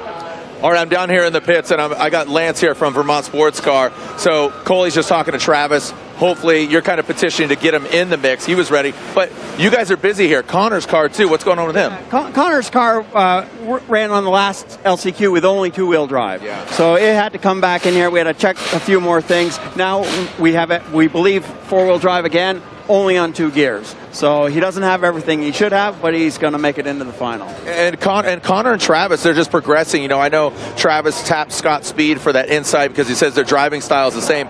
How is Connor faring on this track? Is he liking it, loving it, kind of indifferent, or is the equipment? What's going on with Connor? Yeah, to be honest, they both love it. The track is awesome. The cars are working generally very, very well. We have some issues with some tires and some parts. And with this track, there's a lot of material out there, and you got to be careful with your tires, and that's what we're fighting right now. So, but they love the track; it's unbelievable. I appreciate you talking about Connor. Connor's about to get into his vehicle. Connor, you know you're a busy gentleman right now. You're throwing a head sock, talking to Lance over here. Car's ready to go? Yeah, we're gonna do our best. You can see a smile underneath that balaclava, but hey, go get it, dude. Yeah, we're gonna have fun out there. So I think that's what it's all about, having fun. This track is it's ferocious. We've seen some flips side by side and all that, but the action, you can see it heating up. Coley, throw it back up to you, buddy. Thanks, Jared. Good to see you. Talking of flips and side-by-sides, this man rolled one early. He was a bit disappointed not to be racing. Travis, unfortunately, not going to make it to the Group E final, but yesterday, one of the finals, one of the finishes of ever of Rallycross. So let's take a look at this. We're going to see... Let's stop it right before the end. Yeah. So this Travis on the inside. Well, talk us through, guys. Brian sets it up good. I'm trying to block. I'm doing everything I can, and I'm like, oh, he's got a little bit on the inside. So I cut him off. I was not being nice to you, Brian. I was taking every line that I could, running him wide. And Brian, he set me up good right here. I thought I went too wide. I thought I was too far out there. I didn't think I was going to get the run, but I hit a dry line. I think I got to dry right about here. It's just a little less of a jump on that left side. Yes, the left side's lower. Like that, there's the check. You see the checkered flag. You see the checkered flag. It looks like. I see the timing line, I swear, is a couple feet past the actual checkered flag. But either way, I lost. He won. We didn't get a chance to rematch today. But I know. This rivalry, guys, it's gone on for so long. Yeah. It's so nice to see you both having a laugh about it. When did you first go head-to-head? Like, how long ago are we talking? I was 14 years old. Yeah, you were 14. I mean, I was young, but not that young. But I think it was out in the hills, really, when we started riding freestyle motocross, or free riding. Crusty Demons movies, it was all starting. It was just one-upmanship. I just turned 14. McGrath had been there. There was this downhill. They called it the diving board. And I was like, McGrath said no. And then Brian's kind of out there. He's eyeing it up. And I was like, I'm going to do it before Brian. It's like a whoop section, launched off, broke my wrist. Then all the guys got the cameras up, and he got the cover shot of every magazine doing, oh, yeah. No, everyone missed me. It started there, out in the hills. So it was really just like a random, all about riding, free riding. That's how it started. And then it went to X Games. And then it went to car racing. I'm still in car racing now. Absolutely brilliant. Jared's got somewhere else in the paddock. Jared, what's going on? I got Robin Shute here. Robin Shute, 3-time Pikes Peak Hill Climb champion. What do you make of the track? How you doing, Mr. Airbrake? You did 3 flips in Minnesota, but the car's together. But, man, talk about some carnage. Deegan going over the wall, Leticia, but you got a beer in your hand. That's a sign of a good time. I think so. I set a bit of a precedent last time out, and everyone else is taking suit. They saw the amount of views I got online, and like, I need me a bit of this. Are we going to see you in Phoenix? I hope so. Yeah, I did my best. Awesome. Well, Robin, always love you, and again, congratulations on everything, and hopefully you got some better results in Phoenix. So thank you so much. Later, bro. Send it, club. All right, let's keep this party going. Ben Mayer, get over here. 13 years old. How we doing, buddy? What do you got? What do you got in your mouth there, kiddo? You got some gum? Are you ready to do this thing? 13 years old, $1,000 richer after Minnesota after you qualified better than Deegan and Pastrana. What do you make of this track? And we're going to see you in Phoenix. This track, it was before my race, I didn't water it, so it was a little, as you saw, like it felt loose in some corners, but also it was people were grip flipping because they'd get up in that instead of like the dust in the fluffy stuff. So that's what happened to Deegan and Pastrana. Pastrana almost flipped and he was going into the Joker, but Phoenix is going to be really cool. I haven't seen it yet because I've been watching videos of this before, but I'm going to watch some videos of Phoenix and do your research. Get ready, man. Yeah. That's awesome. Well, thank you so much. Are you going trick-or-treating tomorrow? No, I'm going to Las Vegas. Let's go. We'll see you in Vegas, baby, the SEMA show. Ben Mayer, 13 years old, and again, getting some more updates. I'm down here in the pits, but also Katie Osborne. Katie, where are you at? Out here on the grid with the pole sitter, Fraser McConnell. Had a good day yesterday. What is the strategy out there today? We're going to go out there and do our best, and, hopefully that leaves us at the top. Easy as that, of course, as we make our way through the grid here. Robin Larson, he said he has no problems. In fact, he's feeling quite comfortable. This car hasn't run too much today. He said taking the start would be a good option. Take it from there. Let's collect those points, guys, as he said. Andreas Backerud, and talking to the team members here, the team said it's in tip-top shape. No issues. The team member jokingly said, maybe the driver, of course, but hey. Lo and behold, moving forward to Kevin Erickson. We know that this guy sought today redemption. But the good news is after that semifinal, we got a smile out of him. And that was a whole lot of fun, as we haven't seen that in Kevin Erickson much here this season. Moving along to Oliver Bennett here.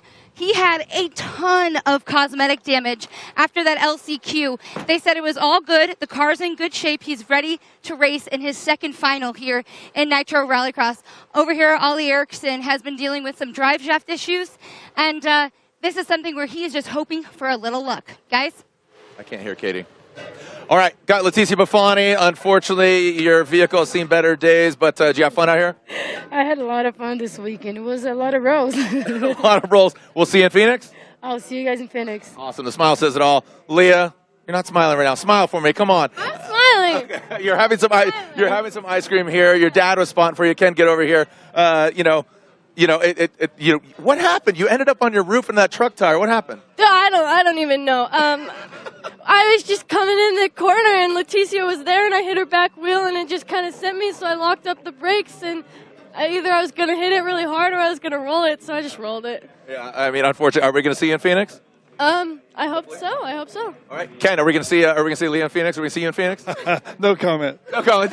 Terrible interview, Mr. Ken Block. Ken, Electric, FC1X, we got those out here. Electricana, congratulations on that. I'll see you in Vegas on Tuesday. Going to wrap out with you, but again, electric vehicles, you love this stuff, right? Yeah, absolutely. So the SEMA is like 9:30 or 10 in the morning, right? He's going to be tired. You're going to be one heck of an interview, just like you are now. Straight shooter, Mr. Ken Block. Ken, again, we are getting back to the action. Thank you so much, Leah, Ken, and thank you so much, Leticia. Coley, back up to you. Mr. Mega, what do we got? I love the fact that Leah's like, yeah, I'm up for it. Ken's like, no comment. Let's regroup. Let's go home. Let's get some more practice. We'll see what we got. Yeah, they got a foot of snow, so I mean that kind of hampers the conditions when you're trying to just get at the spikes. You're good. Just go for it, yeah. So, well, interesting. One of my teammates just walked up and said, hey, can Connor make it in second gear? So it's funny. I did hit the jump in second gear. So that tops out at about 140 kilometers an hour, which is pretty close to where your top speeds are going to be. So Connor is going to be, he doesn't have four-wheel drive in third gear. So he's got second gear all-wheel drive. Okay. Third gear only has rear-wheel drive. So it's going to be interesting if he elects to lose some speed down the straightaways or if he goes to third and just does the rear wheel. Because it's not, he'll have, as long as he's in second in the corners, he'll have the all-wheel drive. So what gear were you taking the gap in? Third. Yes. Okay. Fast you can go. Wow, mate. This is like... yeah, you're hitting the gap at between 120 and 140 So what was the question? What was the question they asked you? The question you were asked was what, Travis? Can he make the jump in second gear? Yep, and for Jensen earlier this week, I did hit it in second just to make sure everything. The only thing is it nosedives a little bit because you don't have the throttle to kind of pull it up. Got you. It's nice to have that 160 mile an hour wheel spin to pull it up. These are some of the Gel Blaster moments of the weekend. So it's just so good to see the racing here, Travis. Last year, this track provided us with some great stuff, particularly in the battle brackets. The fact that hairpins go left and then right, you can get mugged in one, and then the next one you're nice and low, and you can get back at them. It's not too technical, this track, but you see, I still spun it. So okay. At the end of the day, this track allows a lot of good racing. Everyone's really close. Thanks, Brian. We couldn't have edited that any better. Yeah, everyone's really close to the same speed, so it makes it difficult to pass, even though the track opens itself up to some really good passing lanes.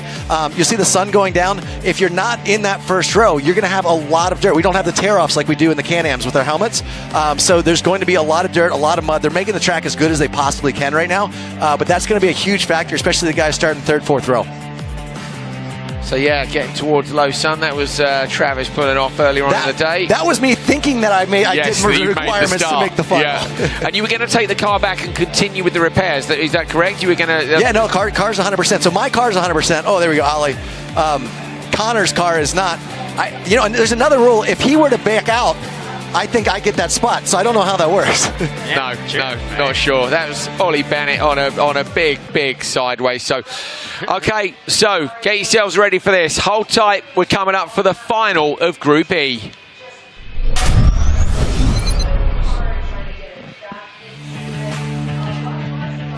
So this is where we're at then. Glen Helen, round 4 of Nitro Rallycross. That was our road to the finish line with Smirnoff Smash. Fraser McConnell going through to pole position. Robin Larson on the front row with him. He leads the championship. Can he extend that lead, or will McConnell take his first ever victory? Kevin Eriksson, Andreas Backerud on row 2. Row 3 is Ollie Bennett and Ollie Eriksson, and Connor Martell bringing up the rear. We know that car's missing third gear, unfortunately missing from the grid. Travis Pastrana, who joins us up here in the booth at the moment. There is Fraser McConnell. Can he take his first ever Nitro Rallycross victory here in Group E? He's won a couple of times in Supercar earlier on this year. Stacked grid, Larson alongside him. I will say that Larson has a better spot into turn 2. If he can get off of that grid side by side, he's got the better line into turn 2. I actually think Andreas Backerud starting second row outside is a really good spot as well. Larson, though, drove our heat race like a champion. He drove it like he knew he was the best and he wanted to win. He was aggressive when he could be, and he was cautious when he needed to be. Brian, just before we disappear, I want to ask, who do you think is going to win, mate? Who's your money on? Man, I would say one of the guys in the Monster Energy cars. That's my best bet, right? I'd say Travis, but he's up here, and I think he's still waiting for the call to come to the starting line. Okay, here we go. Quick picture, and then we're good to go for the final. So Franz Group E final. Fraz has to get a good jump right here. I think Andreas Baccarat, Robert Larson, teammates, they're going to work it into that second corner. The track is prepped the best that it's ever been. So McConnell versus Larson on row 1. You heard from Travis, the track's in great condition. Jared DeAnder's back up here in commentary with us. Who's going to take it round 4 at Nitro Rallycross? Will it be Fraser McConnell on the inside line with a good start? Can Larson hold on around the outside? Oh, it's a good start by Larson. Gets alongside McConnell immediately. McConnell going to try and run him wide. Backward. Larson's teammates right in there. They get straight into a line. McConnell going to go defensive up at turn 1. It's one of the Ericssons up into P4 already. Sideways in the background. I think Martel might have made it. Flings it into turn 1. It's an epic start by Fraser McConnell. That's how you start the race. Fraser McConnell comes out unscathed, and the RX Cartel, the DRRJC guys, they're getting into each other. Is that a smart move, Travis? No, but I tell you what, Larson, man, you saw Kevin Eriksson, lots of wheel spin over there. Ollie Bennett kind of getting up in there. This is a wild start, but Larson it's proving that he is a championship contender, and no matter what happens, he is getting it up and putting it in wherever he can. He is making the best of every single corner. Now, Larson didn't give up the win, Travis. You took some serious risks at ERX with a huge jump and managed to gap Larson. He knows he's got that big championship lead out front. He's not going to give that up yet, is he? Surely he'll have a few cracks at trying to get McConnell. No, you need the win, and McConnell needs this win more than anybody. I don't think McConnell's not going to do anything other than go wide open. Now, he's got to watch out. A lot of these guys are over jumping the jumps, and they're saying, oh, the tires are going off. Larson, Joker, straight away. So everyone's really fast, but Larson's going to come behind some of the other drivers, so he's going to have a little bit more in his windscreen. He's betting that he is the faster driver, and that's why he took the Joker so early. And you talked about the tires yesterday. You got to think this is the most amount of laps they're doing, so they're holding 3, 4 laps, but now it's 6 laps. Can you hold the tires together? Absolutely. The tires are great. It's when you push too hard, you overjump a jump, you have to land sideways to get these heavy cars to maneuver. They have a lot of horsepower, but if you jump too far, you pitch in like Fraz is doing, you're taking risks when you hit You're flirting with it. Oh, yeah. Larson's Joker was perfectly timed. He's also covered off Kevin Eriksson. So Eriksson, Bennett and Martel went Joker very early on, and Larson's covered him off. So at 5.9 back, Robin Larson is just about within reach of McConnell. Jared, we know that split is about 6 seconds. Larson right on the inside, not taking any chances with the tires. He is doing everything perfect, but Fraz is flying. The flying Jamaican. Look at the A-Shock Energy vehicle out front. He's got that clean air. Look at how much, you're seeing a lot of dirt in Baccarat's face, and he's navigating through it. But again, taking that Joker lap, Larson, is that going to pay off? Larson's taken another 10th out of McConnell, so watch out for the yellow-colored RX Cartel machine for DRRJC. Giving Larson everything he can handle. Those guys are battling back and forth back there. That is going to hurt Larson, but Larson doesn't have anyone in front of him. He's got clear vision. That is huge. You look at all the windscreens. Some of these guys can't see anything heading into the sun. He's all over the back of him. He's right. He's all over the back. You're on board with Larson now. What you can't see is behind how close Kevin Eriksson is. So if Kevin Eriksson can slow Larson down, and indeed the gap's gone up to 6.1, so Eriksson interfering with Larson is slowing him down 0.3 of a second. Now Fraz, 5 have gone towards Fraz. Fraz. He's not slowing him down. Fraz is just flat flying. He is ripping. I mean, he's throwing it sideways over that A-Shock Energy gap jump. I'm talking about Larson. Larson's being held up by Eriksson behind him. It was down to 4.8, and the pressure Kevin's putting on has gone up to 6.4. I agree, but it's not Larson or Kevin. It's the fact that those two. Baccarat was the fastest here last year, and definitely the Jamaican out front, Fraz McConnell. He is on fire right now. They are ripping. All right, so Fraser McConnell, and then you see Baccarat there in second. Do you think he's kind of waiting for strategy-wise, or he's just trying to get up to him, and Fraz just pulling away? No, Baccarat's doing everything that he possibly can to get fastest lap. Fastest lap of the day. He is on it, too. Oliver Eriksson been fastest in a lot of these practice sessions. He needs this win, but Oliver has been sending it so sideways on the jumps. He's getting a lot of flats. We'll see if it's going to pay off. He looks straighter now. Baccarat's giving himself no chance here tactically in terms of Joker lap. So they're coming on to the final lap now. You would have thought he might have gone on lap 5, Travis. No team strategy. He wants ahead of his teammate. He wants every point for this championship. He wants to get in the lead after this one.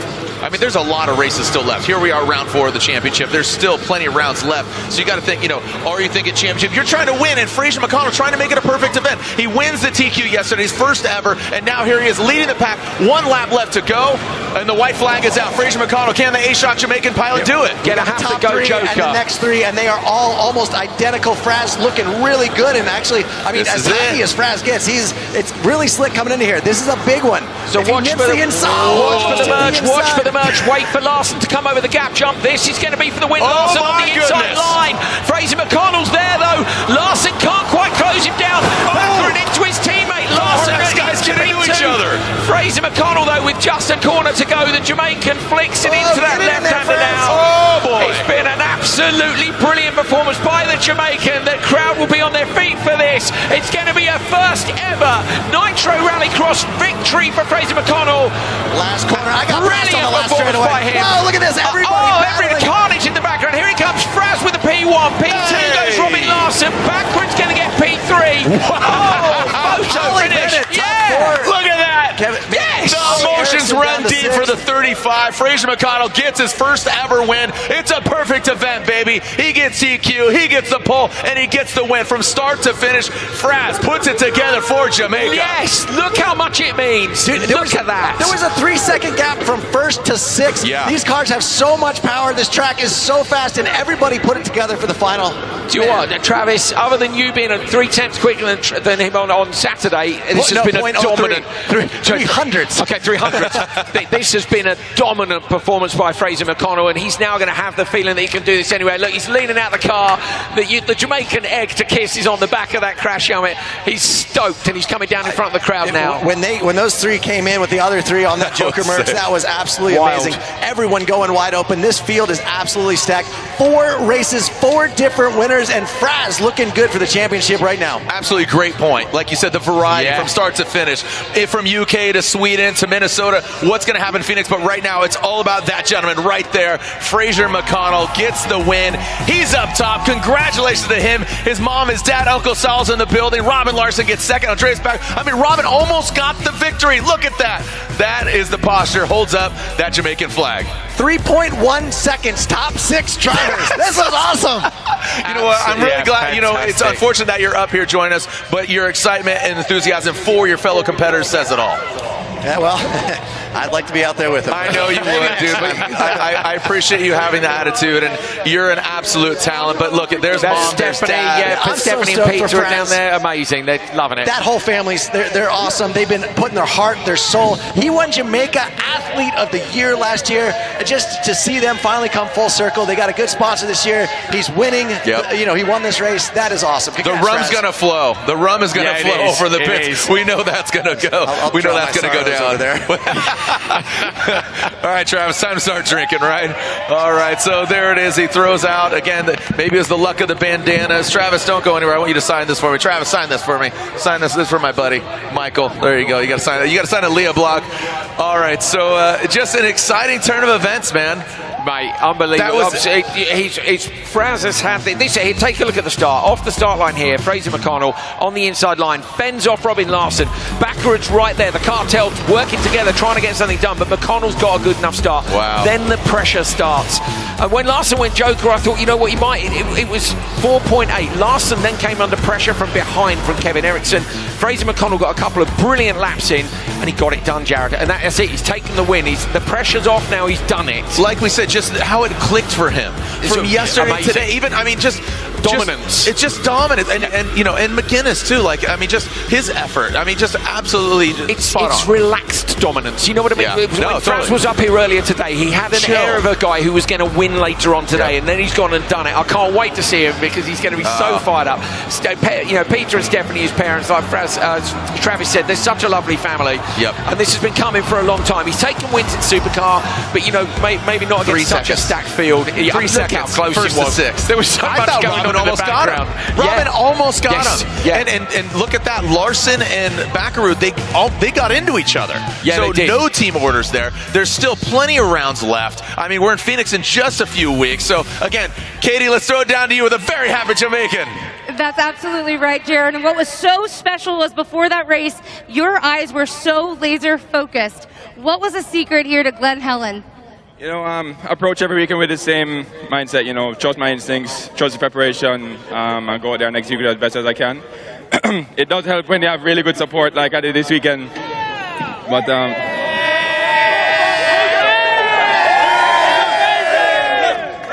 so that helps a lot.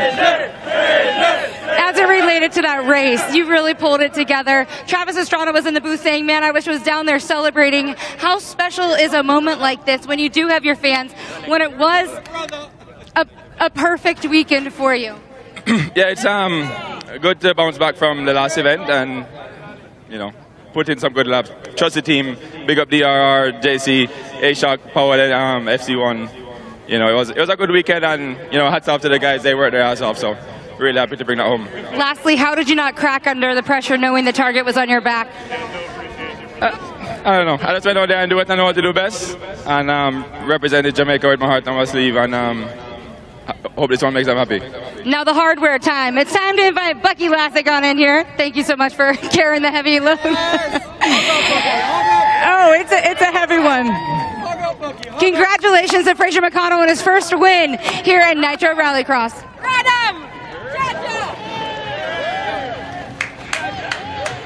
Big up.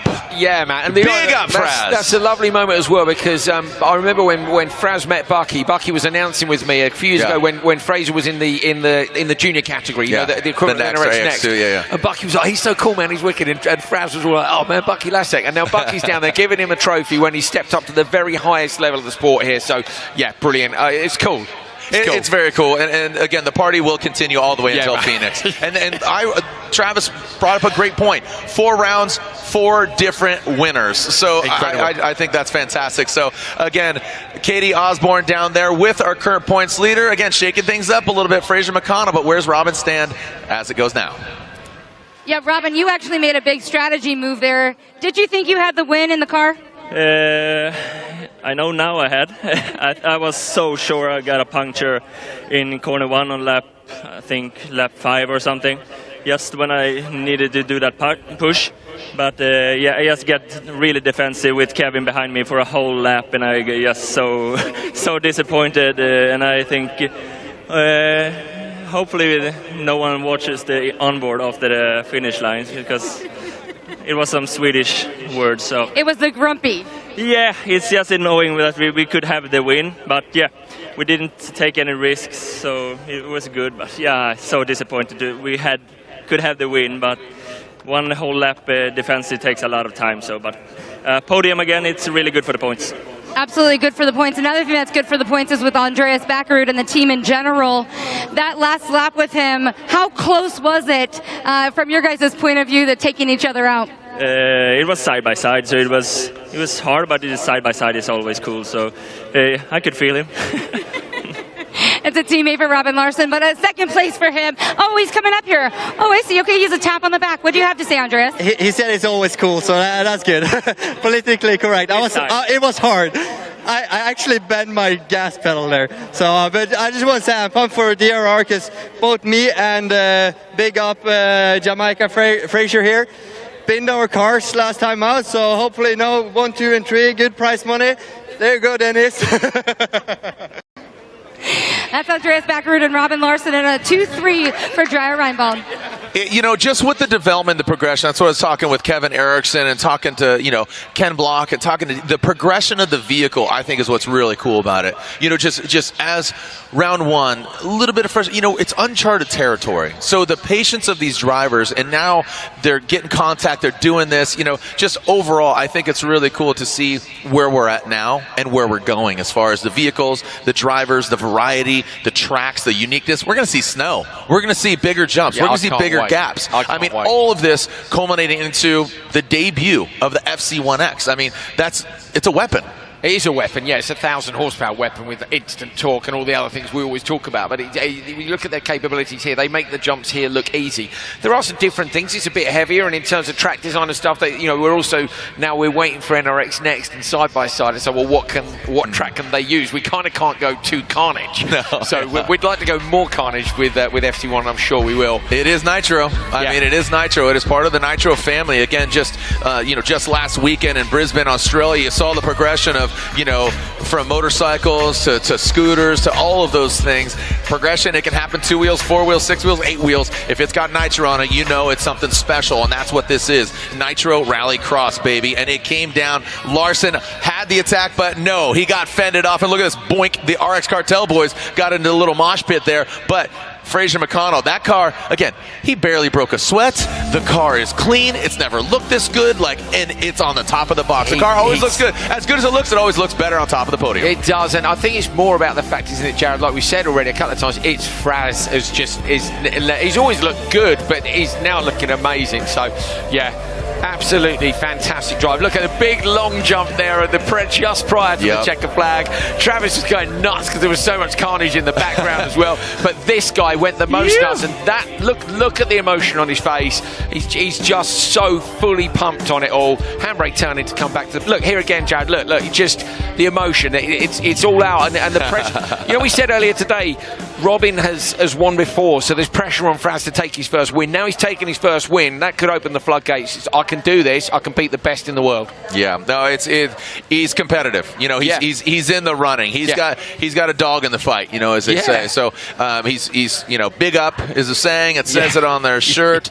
Again, just really embodying the spirit of Jamaica, and I think it's really great. We expected it, but you really can't count your chickens before the eggs hatch, coincidentally, right?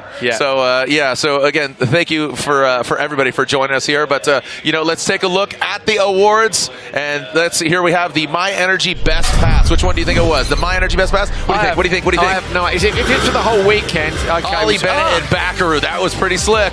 It was a bit carnage, wasn't it, on the exit here? But it was fair play. You know what? Fair play. It was aggressive. It was fun. And if I had to go for the whole weekend, I'd have gone Deegan on Pastrana. But I think we're only talking about Group E. Yeah, we're talking about Group E. But that was wild. And you know, Ollie Bennett showing, you know, he's progressing. Yes. Yeah. To be fair, he's not afraid to get stuck in. Now he has maybe got a little bit too stuck in occasionally, but he's on the pace, and that's the thing. You know, it's like McGuinness. You can dial the aggression back, but if you haven't got the speed, you can't. Bennett's taken a step with his speed this weekend. All right, so we saw the My Energy Best Pass. Now it's the A-Shock Big Air moment. So who is that? I got to think Fraz, man. What do you think? It's Larson. Okay, watch Larson. He won. Here he comes. Look at that. It was long. Yeah, that was long. That was long jump of Larson. Look at the droop from the suspension. We can make that gap a bit wider, I reckon. Okay. Jared, should we get out there with an excavator and just, let's nibble a bit off the landing? All right, so again, there we have the A-Shock Big Air, but now it's the guaranteed rate fastest lap of the day. And guess what? He made a perfect event, and he made the perfect fastest lap. Guaranteed rate, the fastest lap by Fraser McConnell. The DRR Dreyer Reinbold A-Shock vehicle, 46.1, the fastest lap. He needed it, Jared, and he actually did a couple of 46.2s in the middle of that race, 3, 4, and 5. He did 2 46.2s and a 46.1 on lap 5. Look how close Larson was at the merge. Without that fastest lap there from guaranteed rate, maybe Fraser McConnell wouldn't have taken the win. Absolutely, just brilliant. Yeah, just some awesome racing overall. From Saturday to Sunday, game day, we're going to do it again in Phoenix, so you're going to want to tune in. Andrew Coley and myself, Jared Deenda, Katie Osborne, I believe she's not going to be with us, but Street Bike Tommy will be there. This is some of the best moments. And what Travis said, you know, from first to sixth, how it ended 3 seconds. Look how tightly bunched up they are. And what's interesting is, we talk about the progression of the vehicle. Look at how they take some hits, keep on moving on. Would love to see Travis in the mix, but the variety of vehicles and the Ericsson boys. You know, it's great to see Kevin back in the mix. You know, he's talked about his foot on that interview with you. His dad hit him with the car, and accidents happen. Glad he's on the mend. Yeah, but the Ericssons, you know, both Ollie and Kevin. A real mixed fortunes weekend. You know, Fraser McConnell suddenly come good. The Ericssons are back on the pace. They didn't nail it this weekend, but they're not far off. Travis had a bad weekend. Yep. This is the roller coaster of a championship year. Some weekends it goes your way and some it doesn't. I think it's worth noting Larson in P2 still. He's right there, championship leader. His consistency, along with Fraz's, to be fair, is unbelievable. So I think you'll find this is going to go 3 ways. It's a 3-way fight at the minute for DRRJC. That's right. With the RX Cartel boys and Fraser McConnell all in the same tent. I wonder how long they'll be sharing data for. Yeah, not much. Not much. No, and then we tried to get that secret sauce out of Larson yesterday. He didn't really share his strategy, but you know, tires playing a major role. It's a spec class. So as we talked with Kevin, a game of inches or centimeters. The important centimeters or inches in between your ears, not so much the vehicle, because it is spec. New Yokohama, old Yokohama, regardless, you know, you got to put it all together, and the big equation is the driver behind the wheel, how they're going to execute. But you know, overall, I like the variety. I'm really excited to go into Phoenix. It's going to be a double-header weekend. Thank you so much for joining us again. Nitro Rallycross, #GoNitro. Andrew Coley, Jared Deenda, behalf of Katie Osborne, Street Bike Tommy. Thanks for sending it. Woo!